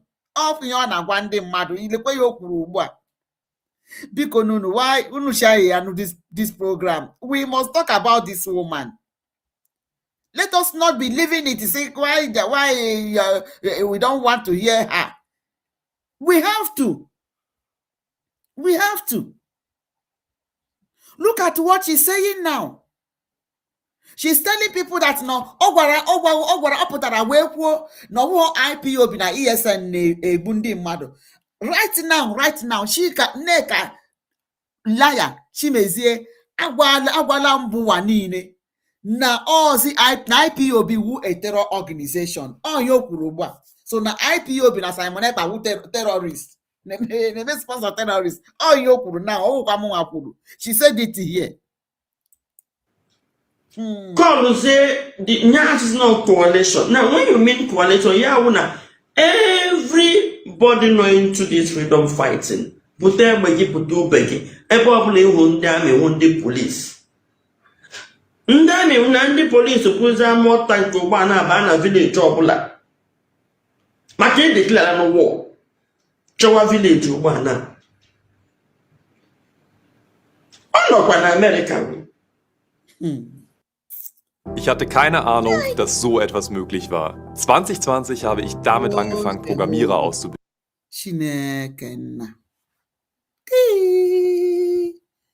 This woman. What is happening now?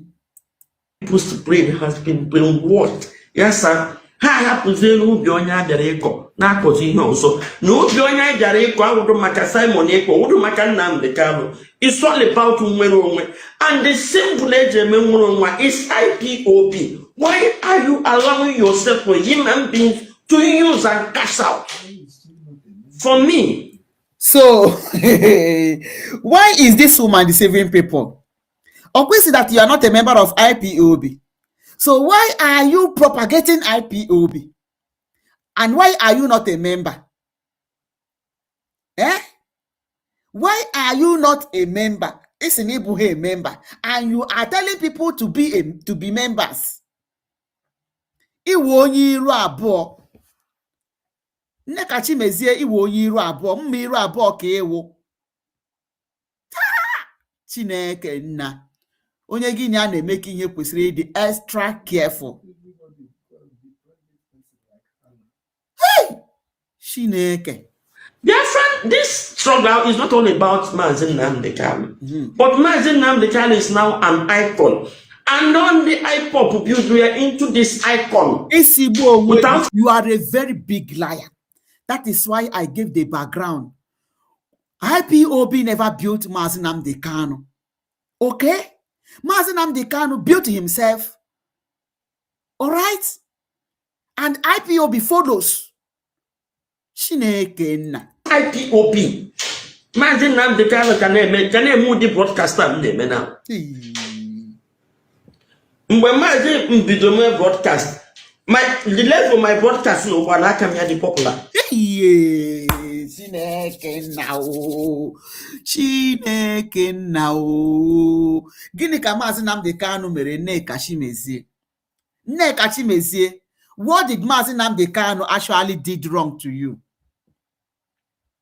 Or just no na akwụrụ gị ụgwọ? Do you know how much emegoro Mazi Nneka promise? Do you know what it means to promise you and know you well? He rejected. Vice President, he rejected. How much did DOS give to you or promise you, Nigerian government, that made you to come and have this kind of evil mind against Mazi Nneka? So you are now telling the whole world that Ikala the Mazi Nneka the popular. You are now popular more than Mazi Nneka in your broadcast. Can you tell us when Mazi Nnamdi Kanu started broadcast and when you started? When did you start broadcast? And when did Mazi Nnamdi Kanu start broadcast? Mazi Nnamdi Kanu form kwa DOS na 2018. 2018 ko form DOS. While obidoro broadcast around 2012. 2012, Mazi Nnamdi Kanu started broadcasting. Oruna 2017, they kidnapped him. The 2015 Kahamere arrest, the first one. 2018, 2017, they went to his house, which he ran away. Before this one, when did you start broadcast? And when did Mazi Nnamdi Kanu start broadcast? Because Mazi Nnamdi Kanu the popular. Why are people? Who are those people? Is anyway? Is the only people who now DOS or how wanna plug in a phone, criticizing, destroying Mazi Nnamdi Kanu. I keep saying it. Unu bara nwanyi also. Nwanyi a ama kwa na dando shonye kazimma. This woman wukwa but kam je media ku kam pota na ogbu ana Lolo Nneka Chimezie apụta nna m ga-akwụ n'ọgbọ broadcaster na ihe m na-ekwu ndị kwetere ihe m na-ekwu m sị ha ngwanụ pụta na nwanne m anyị ga-aga ebe a mee matching ihe a na-eche na aga eme matching owu maka ihe ị na-ekwu ihe ị ga-enwetara ha not because no ngo nwa. So IPOB made Mazi Nnamdi Kanu, not Mazi Nnamdi Kanu making IPOB. You are a very big liar. IPOB transformed Mazi Nnamdi Kanu into an icon. You are a very big liar. I explained it. Mazi Nnamdi Kanu started and was telling people that we are the indigenous people of Biafra, and that is how IPOB comes to be. Before people began to become interested, I can work in this way. He started coming being member. Mazi Nnamdi Kanu made IPOB as an organization, but we are the indigenous people of Biafra. This woman, Onya Aruruana, Onya Fonjo. So, Okwesiji, that build when you push now further the cause of the struggle and not even so when you essay. Imagine. Hey, Mazi Nnamdi Kanu meziri onwe ya eze. Wee buruzie eze onye agwa na mụ. Mazi Nnamdi Kanu buzi mere onwe ya eze buruzie eze onye agwa na mụ. Ngwu, according to this evil woman. According to this evil woman. Ọkwa dị gị nọ na-ene gị na-eme this thing. Nwa gị nwoke ahụ, he is now a big boy. Ọ nọrọ na-ele gị, ọ dụghọ gị ndụmọdụ.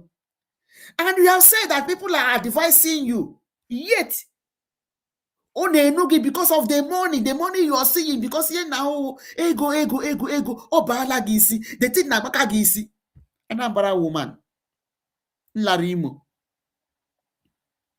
They go na baka gisi.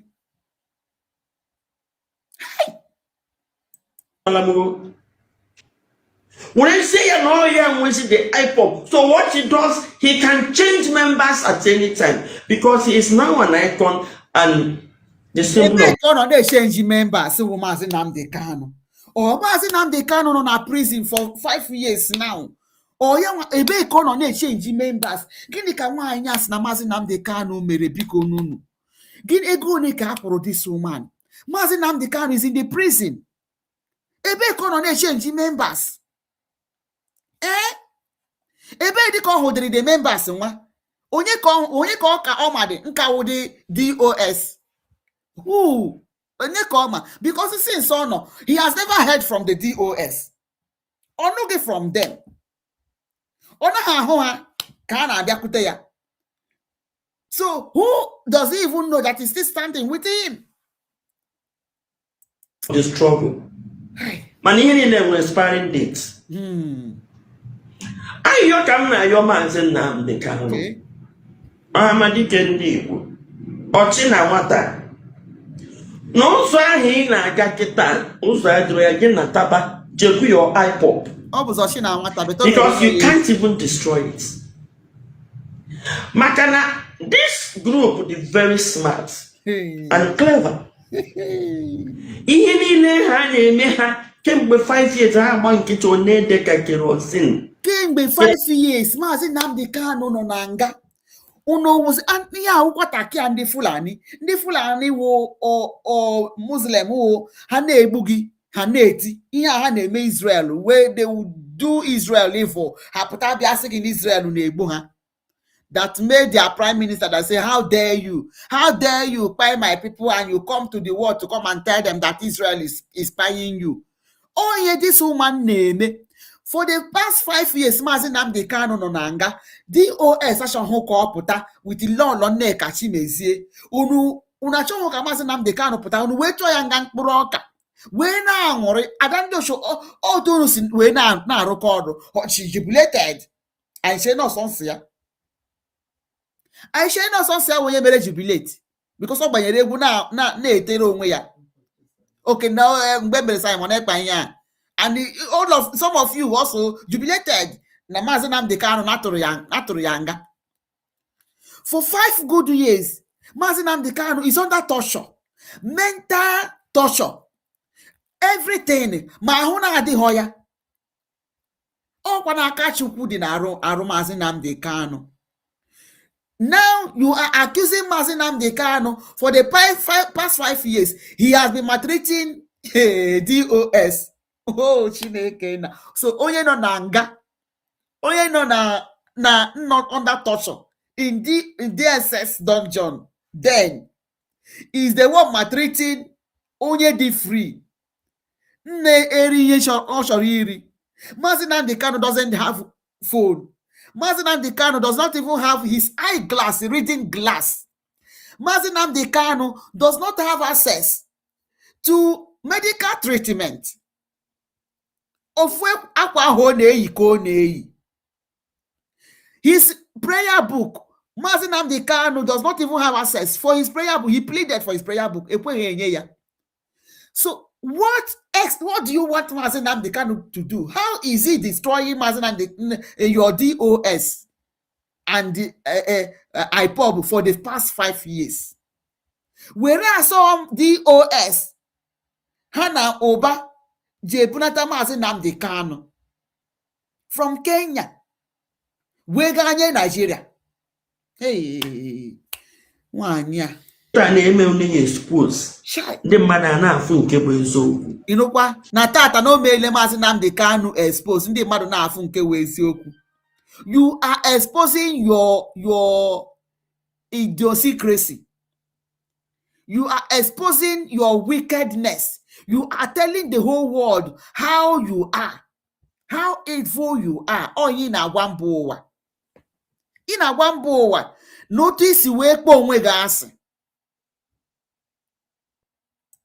You are disgracing yourself, not Maazị Nnamdi Kanu. Maazị Nnamdi Kanu ma ilite ha kịta were ụtụtụ chọba ewu ojii. Ọ ga-edege ka kerozin ọ ka Igbo si adị. Dezuo ebe niile. Ebee ka Maazị Nnamdi Kanu nọ na-eme nka? It's like this woman is running kolo. Oh, isi ekopugokwa Nneka Chimezie. Ọ maazịkwa ihe na-emeni. Ọ nọ maazịkwa onwe ya. Unu chọkwara ya, ọ dị ka ga-achọrọ ya shame. Ị na-enezi onwe gị odo oge anya that IPOB made you, not you making IPOB. Ị na-achọ ịnọ na nga ebe ahụ ị nọ mara ma what you are looking for is that platform. And you forgot that is the platform that made you. Two of you are interwoven. IPOB platform made you. To audit this my Facebook now made me. Which IPOB platform? Okay, this woman na akodi. Gini ka nwanyị a na akodi. Gini ka ọ na akodiri to? What is IPOB platform? Ndi ba unu biko nyere no maka. Ka ngota. What is IPOB platform? Gini IPOB platform? I don't understand. Hey, Chineke nna.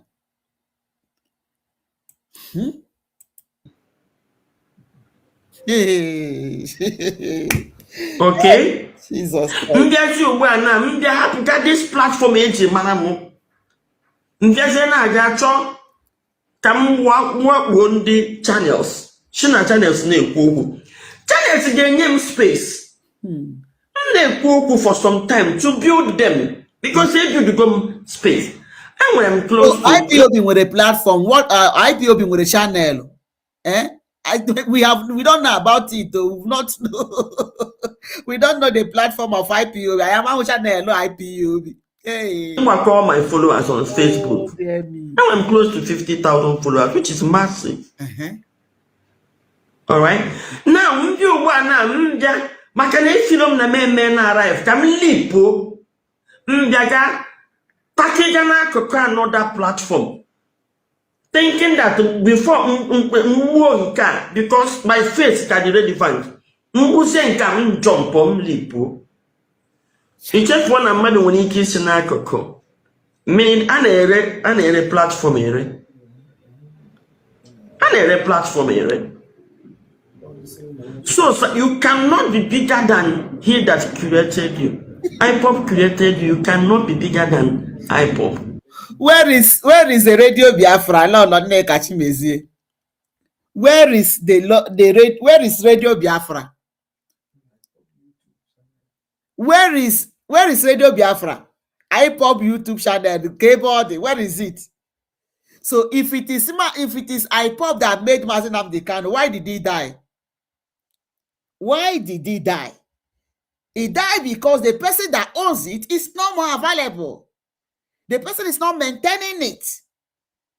So if it is IPOP, hey, why is it that IPOP can happen property, a property rekasia? How can IPOP allow the property on with the rekasia? Oh yeah, we know that no. Osu okeme. Osu okeme. Even the before that period that can be the Mazi Nnamdi Kanu, they were can't this man on up the radio. How many people were watching were following him? Unlike when Mazi Nnamdi Kanu was there. When they saw that Niha Agasago, they sold it. Where is it now? The platform or make Mazi Nnamdi Kanu. Nwanya Chineke nna wo. Ojo, that is Ihe soro ndị na-akọ actually DOS. It is the word of mouth. You know outside the na-ekwu na ịchọ onye nọ inside. Die Waschmaschine macht plötzlich schlapp und Geld ist gerade knapp. Dann people are outside. Actually, go no outside. Now, DOS every day. DOS so if they are the one that made Mazi Nnamdi Kanu, why will Mazi Nnamdi Kanu single-handedly? It's not possible now. It's not possible. How can you pursue your master or your maker? Somebody that made you. It should pursue you make again. You're uneasy now. Aru mere wanya divo. That ain't on outside. Na-ekwu okwu na achọla DOS every time DOS takwa na-arụ ọrụ ha. Mmadụ bụ ugo nọ outside. There are 100 men no outside. There are lawyers no outside. Now, no they're outside. Now, she will get the platform in Kiji Naka. Now, to see you doing Kiji Naka because you know Nangani build again. So, for your mind, they will use this your face that IPOP built to build their own platforms and dump you. By then, in a go haka your own platform. Were you thinking, I should be Nandi IPOB did not fight and put Simon Ekpa away? Mazi, do you actually believe that Simon Ekpa will vacate his autopilot?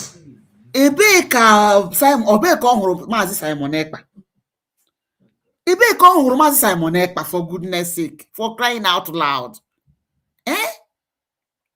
Before this woman, Abia made brokers, Mazi Simon Ekpa was already answering call. He was already answering call.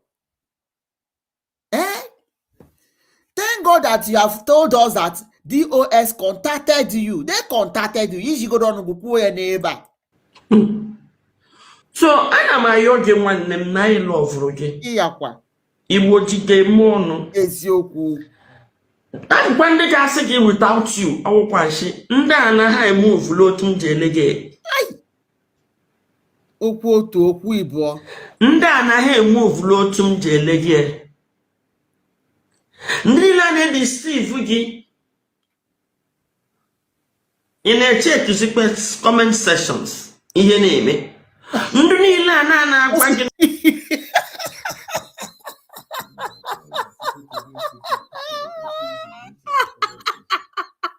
agwara m unu kolo agbagokwa this woman n'isi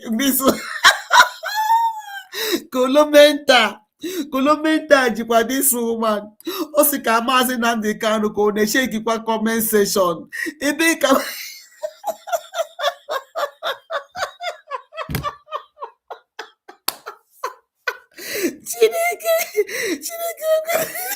Chineke ebere.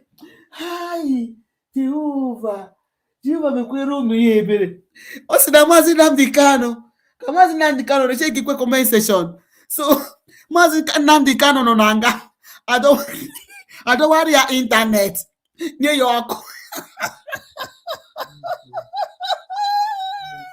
Dewere ya television, nye ya phone, nye ya computer. Si ya watch Nneka Chimezie na.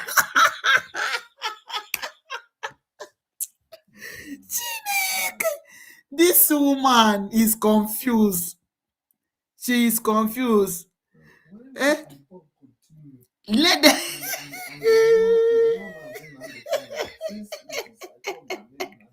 they should call this woman. Let them call her back. Liar Nneka Chimezie. Come back. I say na atụ na-agbapụ gị afọ. Seriously. Asị na atụ na-eme gị ịwa. Ọ sị ma Maazị Nnamdi Kanu ọ na-egekwe comment section. Like seriously. If it is DOS that made Maazị Nnamdi Kanu, why wouldn't they ignore Maazị Nnamdi Kanu and continue with what they are doing?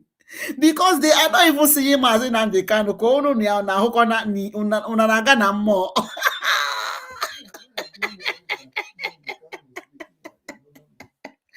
Chineke na Jehovah. Maazị Nnamdi Kanu have seen that no onunga wundi rere yani. So he has nothing to do with DOS. Let me say it here. Okay? We don't have anything. We Biafrans don't have anything to do with DOS. You know, power, money. Oh, here na-agbaka this woman obi. Oh, na-agbaka ya obi. Na even though these lawyers, amahum what is wrong with them, since has now a file, the people are calling. We are not seeing any effort. Man, the one that they are interested in the case. We don't know what is happening. So, but they are having loggerhead. This 100 men, and they 100 men, they have confused people everywhere. So this thing is Nagbaka, these people are easy. They don't even want Biafra because they are not seeing the right channel. They are not seeing that no more about there is where this light of Biafra is coming from. Under Biafra government in exile. Please, tomorrow is fundraising. Do not miss out. Do not miss out for tomorrow fundraising. Sunday is town hall meeting. Do not miss out. Please. Now support. Can they mend iwa? Chineke. No, man, then I'm the kind of sack. And I got one at their comment station. Who see the reaction of the main people, the mainstream people like us? When you know German, look at their reactions. Okay? I make a time accusation. Na troyanga to ake puta na nga number 1. Owo had instrumental to nga okwa na ga de instrumental to puta. They can help. to speed up mpụta gị ma ikwe ma ịkọpụrete ya. Imagine. Check Nneka mgbe 5. Mokwe imekọpụrate. They can help. Imekọpụta. They can help. They can. See, they can help.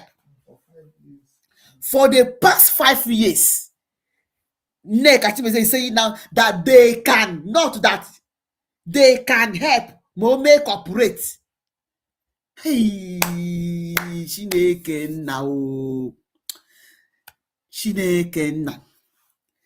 Nneka Chimezie, the liar, the biggest liar from the pit of hell. Why is it that people who know IPOB make Mazi Nnamdi Kanu? Why not ignore Mazi Nnamdi Kanu and continue with the good platform which they have built? And continue to prosper with their leader. And continue to prosper with their leader. It's not Shina Saworu, it's not Chike Dozie, Ayama Hoye leader. Una Ima Powerless, you are the one that have taken the place of Ima Powerless. Okay? So, why are you people disturbing Mazi Nnamdi Kanu? Go ahead and continue with your underground work till your eternity.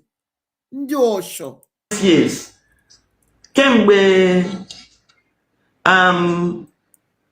Okwana 2023 ka law take over. Kemgbe 3 years a law take over now. Look at what is going on.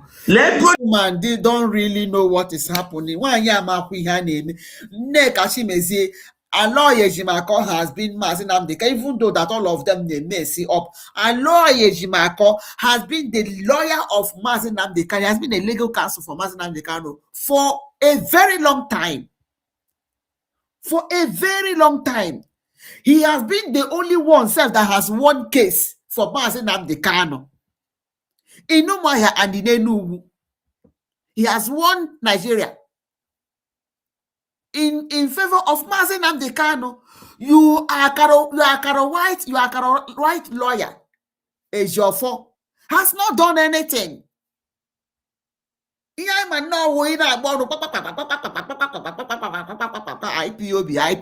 IPOB. That is just it. Nothing. What is I na-eme for nwa bụ Hamadike?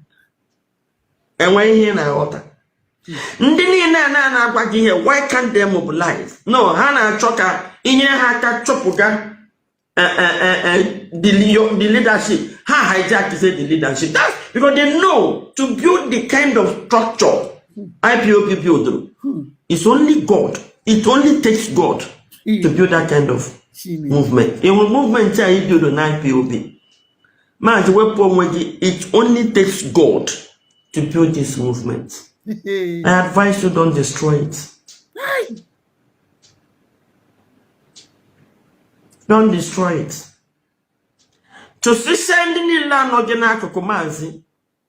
Mbahe ki ga-ama ma Igbo osokwe gị. Enwe ihe a ndị a na-eme, a na-eme ụmụnne gị expose ihe a na-eme, a na-eme gị expose na ọ gị bidoro Simon Ekpa, a na-eme Igbo na-afịa ahụ. Igbo na-afịa ahụ. Were nwayọ kpọkọnata ndị DOS gị. This woman, you see how you are polluting the mind of people.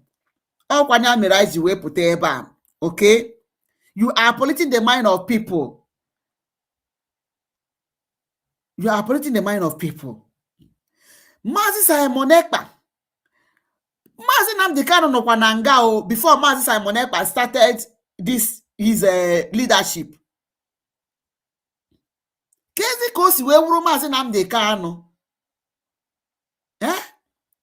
Igwe anyị okwipụtara ga agwa anyị that na osino igwe gịnị ọfụ nri si na Mazi Nnamdi Kanu gwara ya o na some of ihe ji wee tụọ ya nga wo ihe Mazi Simon Ekpa metere.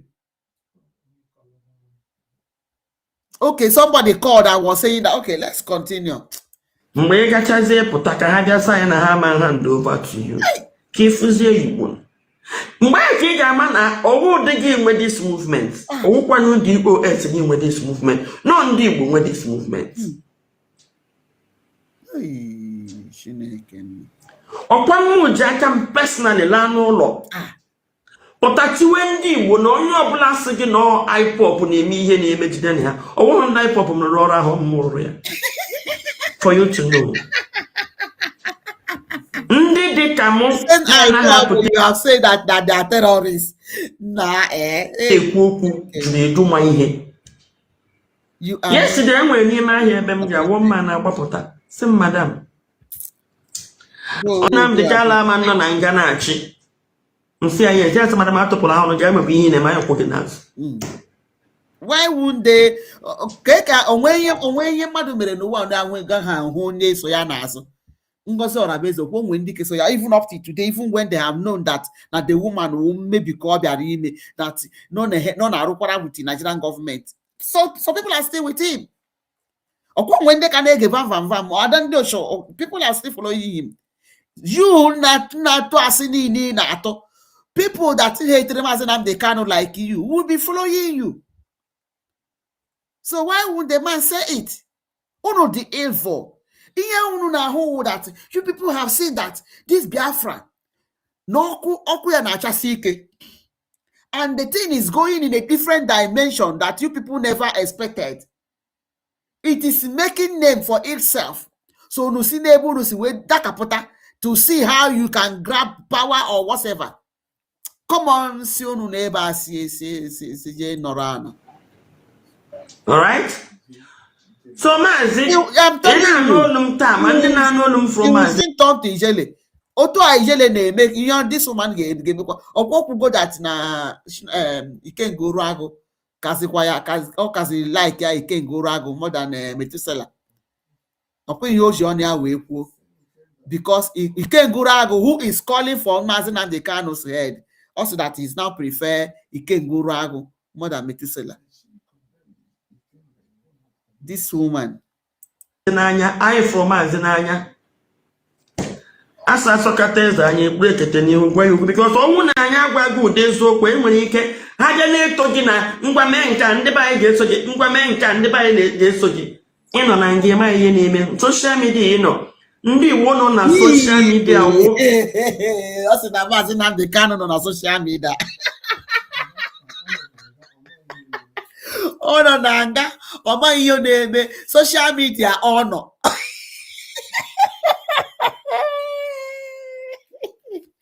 Jesus Christ. Chineke nna biko gafewe. No your fuma na ihe na-eme. Other people walk through interaction. No na social media. Ana m aga na radio stations which most of them na shop ha. Radio nonia na every day. I will never demonize you. I will not demonize you. What are you doing? I will not destroy. You are doing evil. Your destruction is too dirty and dangerous. Nigerian government paid this woman to do this. And that is why I am telling you the truth. So what did this do to you? Mana is a shuku that you people cannot reach out to. Thank God that no nation American Cuba wo Donald Trump. Onye eziokwu dị mma. If not, your warrior aranu unu carry shogo to unu yesi otu unu carry me, but you people will never succeed. People will never succeed. Manoria, Biafra is here. I will never condemn you. I will never disrespect you, man. What are you doing? Manana magwagi no so ina aga kita we are get destroy again. Hey. Obodo ndị na-react to ihe na-eme. Hey. Bụ ndị na-agwagi so.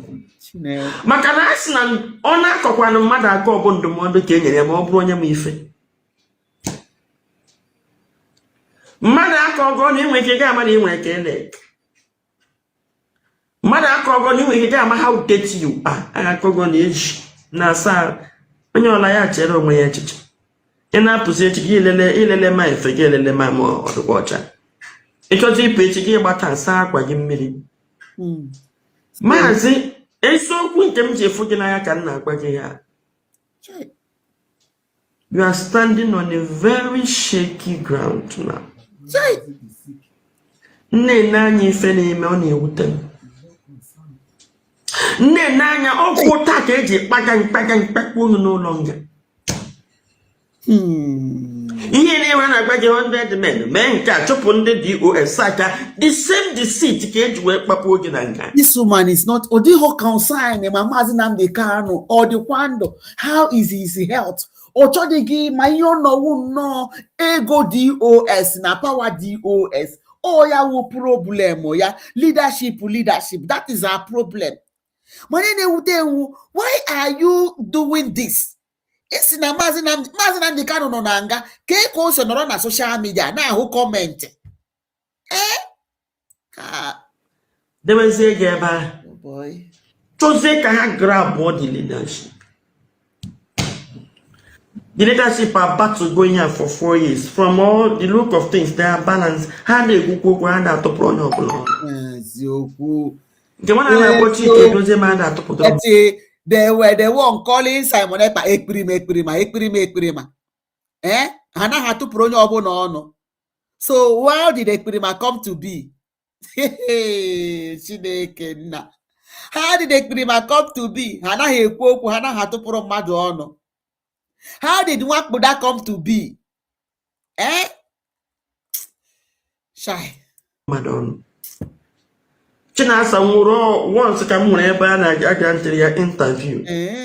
Ihuriru ya anya. Nneka, ihuriru Chinasa Nworu. Did you see Chinasa Nworu? Did you see her? See him? Unyaroro ana. Oli okwu o parikwa gị. Ndị nwa na-asị na-akparị gị na respect mana okwu ka o sedere ya. Ọtụtụ ndị mmadụ ghọtakwara a lot of things. So Maazị, am your reason for trying to pull IPOB down.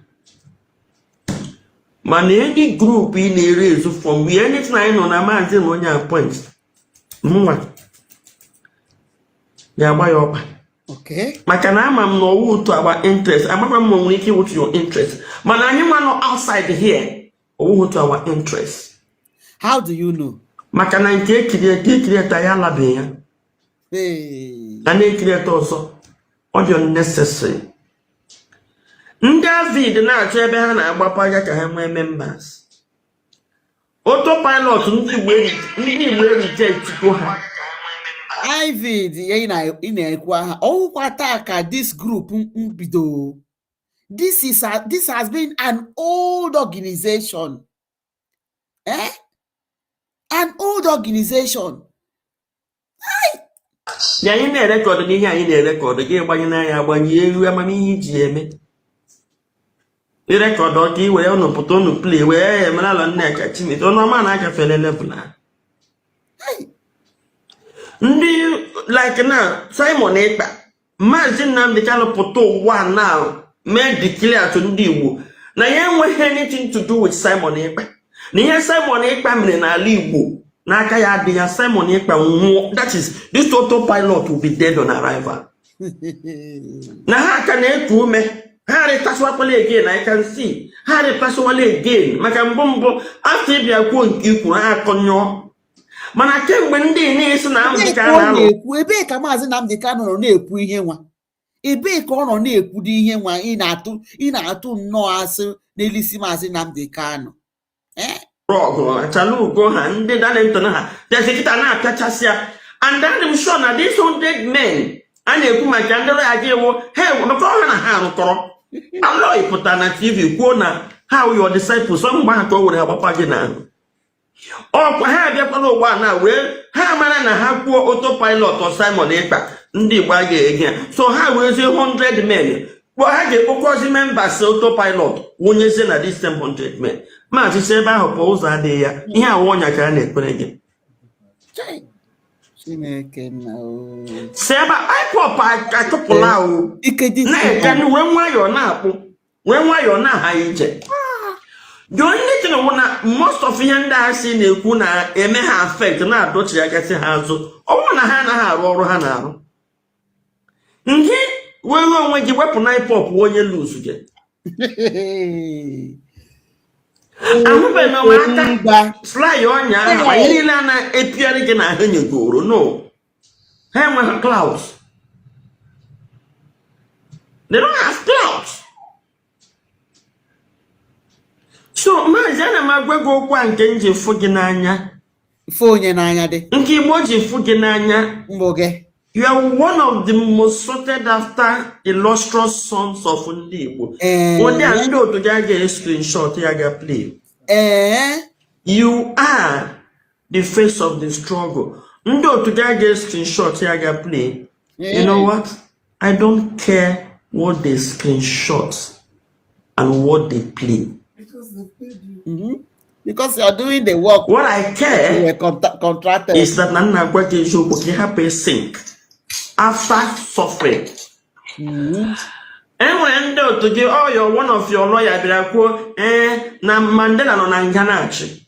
One young man at the man is some Ghana Google, where Google Lord Mandela she works. Because exactly system their challenges to the world were able to rally around them. Manakita na irezo begin my point. I can tell social media rather than go to the project one thing.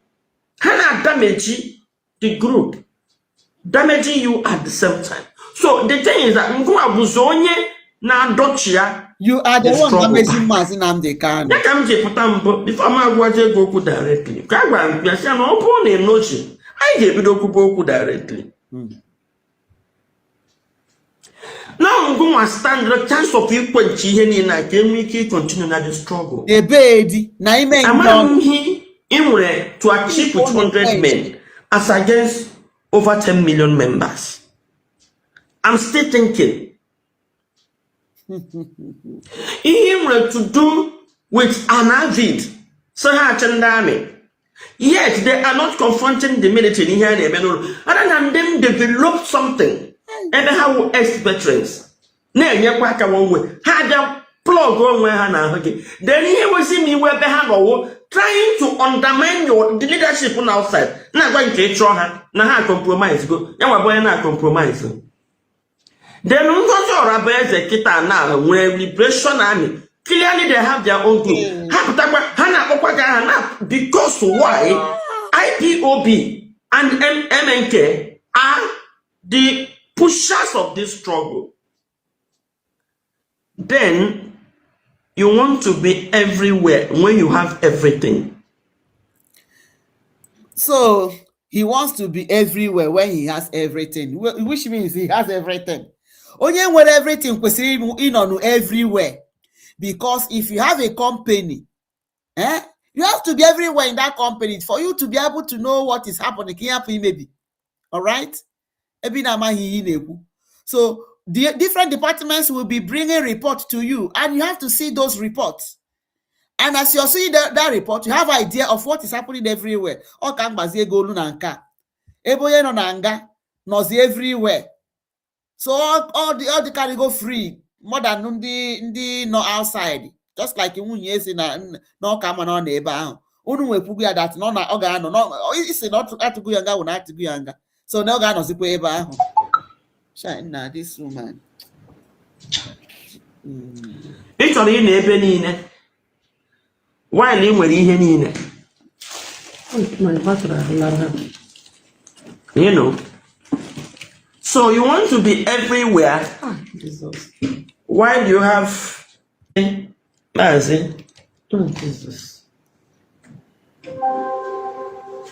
When I say Mazi, now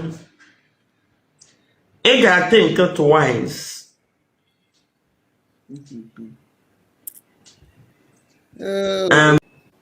Make a show Nneka, Emana, and when Yana for enemies, a man may my Yana for enemies. ndị ga-edebe aha na ha afụrụ gị n'anya nwanyị gị ama na ha afụrụ gị n'anya na a na-ewuru gị anya ọkụ ma onye hụrụ n'ọmarịcha bịa ka o mebiere gị ọfụrụ gị n'anya so biko osisi wure Maazị Nnamdi Kanu n'Igbo fụrụ ya n'anya ọkwa ka anyị na-ezighị ozi gị kwụsị na-eme Maazị Nnamdi Kanu destroy nwa ije eme ọnụ eziokwu iwu nnọọ ọtọ ma egbu m ọhịa iwu this woman wụ a typical politician, a typical Nigerian politician bụ ihe this woman wụ ọtọ ma egbu m ichere na gị na ya kwụ ịma na onye awụ kiriwu ọjọọ nke ndị ike ya Nigerian criminal politician ka ewu. Stop destroying Maazị Nnamdi Kanu, nweghị ihe o mere gị. Sọsọ Nnamdi Kanu bụkwa onye ya ụtọ anyị fụ kwere ọnwụ nya pụta ma na there might be shots ha pụta ị ga-disappoint ụmụaka anụnwa kwenyere na gị. Gịnị ka o mekwanụ? What has Maazị Nnamdi Kanu done? So I'm going to open up on the TikTok. Mana ihe m na-ekwu before me end ya na Maazị Nnamdi Kanu enwe an urgent need for you to disassociate yourself from Dr. Ngozi Orabueze and Simon Ekpa Nkere and then Autopilot and Biafran Liberation. Ka ihe dis woman na-akọ ndị na-agọsị Maazị Nnamdi Kanu ọma ha. Does Maazị Nnamdi Kanu know anything about them? You are just talking trash. Talking trash because no na-ewute gị no dịka ego ị na-atụ anya achọrọ imechiri gị dị ụzọ. While unu na-eme ego ihe ndị DOS unu na-atụrụ onwe unu ego, go ahead and do it, but stop destroying these people. They did not do you anything. They did not do you anything. Somebody called you here and was asking you, gịnị ka Maazị Nnamdi Kanu mere gị that you hate him this way? Iwe takuru onye ahụ. Itakuru the person, we na-abara the person. Isi na ụmụnne Maazị Nnamdi Kanu ekwesịghị ịnọ na struggle, even though all of them are evil. Ọkwa ha nwa ga-agba ma our prime minister, former prime minister, ma our minister of information akwụkwọ that they should be repatriated. And they took it to Asari Dokubo. The same people who Kanu taha na meme ha with munye Maazị Nnamdi Kanu ke gasi ha. Even though they are evil, but you said that they should not come out to talk anything about Biafra. You have the right to talk about Biafra. How am I right to talk about Biafra? So are they not Biafrans again? Are they not Biafrans? Or na giwa wonye Biafra? How are using the Fulani? Abi? How are using the Fulani? They should not talk about Biafra. Giwa about Biafra. Yet you are not a IPOB member. Yet you are not a IPOB member. Yet then you have the right to talk about Biafra. Then how we go the right? Makana Abu was in Dibo. Okuya. This woman, you are just it will know brute for onya parikewo. I'm telling you, you are the worst inconsequential human being. Now. Ihe niile iji ọnụgụ wee kwuo no ihe na-eme n'ịgọpụgo iwepụgo ya n'isi Asari Dokubo wee gwa mbụ wee fere na IPOB na Maazị Nnamdi Kanu na Maazị Simon Ekpa wuzi ha nwa ndị na-eme sponsors terrorism. So Nigerian government wuzie innocent. Abbas Mohammed Shina Sanwo-Olu, who was trained in Libya. Ọkwa Libya ka obi dị. Na Kuwait ka obi. Who was trained as a jihadist together with Asari Dokubo. Iweshipu Hanesi. You are now defending Oba. Makana nwanne gị nwoke. Ịdị arụrụ a na ịdị evil.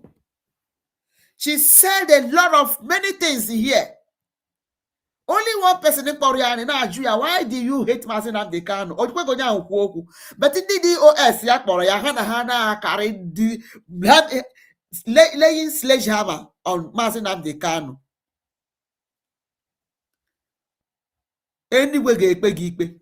Ị hụrụ ihe anyị mere? Ị hụrụ okwu anyị tọnyere like this? I saw the next video ị mere. Another video ị mere. You were so furious against Mazi Nnamdi Kanu. The video you made after this one, you made another video. So furious against Mazi Nnamdi Kanu again. Now, gịnị ka ndị a mere gị? What did they do to you? Ndị nọ na nga esi na ha na-echeki social media. 100 men, 200 men. Ọnụ ama ihe unu na-eme. Kunu na ebe ahụ na-ezuzugharị. The struggle is going forward. Onwe ndị nọ na-agba mbọ to see that this light does not quench. Iwe ezigbote nnọọ kiriwo ọjọọ. Ị hụrụ ihe anyị na-eme? This okwetonye. Ọ ya nwa ga-draw you down. It will draw you down. Because in na-emekwa ihe a ndị DOS na-akụrụ gị aka, you feel that thank God you say that people are advising you. But yet okwehugo odidi because you have been contracted. You must deliver because you have been paid. You must deliver. All he na-eme. So whatever thing you want to do, you must destroy Mazi Nnamdi Kanu. Ndị zoo Nnamdi Kanu okwere ha i destroy.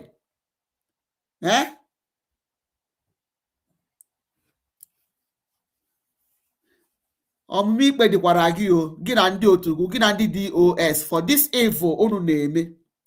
God will pay all of you and judge all of you for this evil. This evil unu na-eme. Wicked woman like you. Wicked woman. Isi n'ihu nne. But you are just there doing evil to someone that did not do you anything. Okwuru na this video that he has packaged Mazi Nnamdi Kanu. Na ya package go Mazi Nnamdi Kanu, and that if she exposes Mazi Nnamdi Kanu, that is not going to be good. Which means they have packaged what can I put that this moto or saying that they are packaged that if she opens up it will not be good. What else are you going to say about Mazi Nnamdi Kanu? Dani meyo ipu ihe ikwuru ugbu a no we terrorists.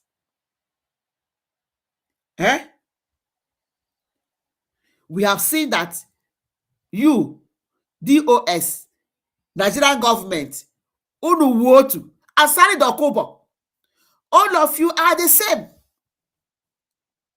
All of you are working in pari-paso. Unu na arụkọ. Unu ma ihe unu na-eme. All of you came out to destroy this struggle, but it will not work for you people. It will never work. Okay? Arụrụ anụ unu agaghị eguzo. Mgbidi Jericho, akwatugo unu. DOS has been dead how many years? Since that day, mere Mazi Nnamdi Kanu, anyị hụrụ Mazi Nnamdi Kanu na Nigeria. That day ka DOS nwụrụ pee. That day ka ọ nwụrụ pee. So ihe niile ị na-eme, ọ kwesị that na gị nwa n'iforogo ntutu taa n'imecha Mazi Nnamdi Kanu. We are watching you. Okay? Ikwuo nke a, ichefu ikwuru, ikwugharịa, only you. In a dangle like this. You are just wobbling. Wobbling. You are just wobbling. Onye iru abụọ ka ebo. Even before you confess that DOS contracted you, we know. We know that DOS mere gị contract. We know that Nigerian government mere gị contract. Saima. You need to hear if they confess how they contracted you. We all know. Because by their fruit we shall know them. Onye afọ njọ. Onye afọ njọ. Ndewonu ụmụnne m. Ndewonu. Greetings to you people. Ndewo Monday. Thank you for joining. This woman, Diaruruana. Oh, Diaruruana. There is Obida Abawamu saying these things. So, and we can't continue to keep quiet. Because this, you know, we a challenge. She will feel that yes, and Akoroyaka. But we will put a challenge to counter all this evil she's doing. Or ka everybody to you on your one evil woman. God will punish you with all your because of this evil against innocent people. Against innocent people. Ndị na-onweghị ihe o mere gị, you just know pụta iti aka na pata. Ịkọrọ asị na agba ka moto wee na-akọ. Ịkọrọ gba n'elu, ịkọrọ gba n'ala. You are not even coordinated because you don't know anything that is happening. You don't know anything about Biafra struggle. They just paid you and called you. You don't kaputa because ni were ahụ. You don't kaputa. You kporo punk. You don't kaputa. What is that you cannot do? I beg. Thank you, Shukwu Mande. Well, God bless you for joining. Thank you. Yes. Thank you all. Yeah. This woman, that is, I don't know. Greetings. Adelele, greetings. Chineye, greetings. Sheloshit, greetings. Monday, greetings. Ndewo. Thank you all for joining. So please let us let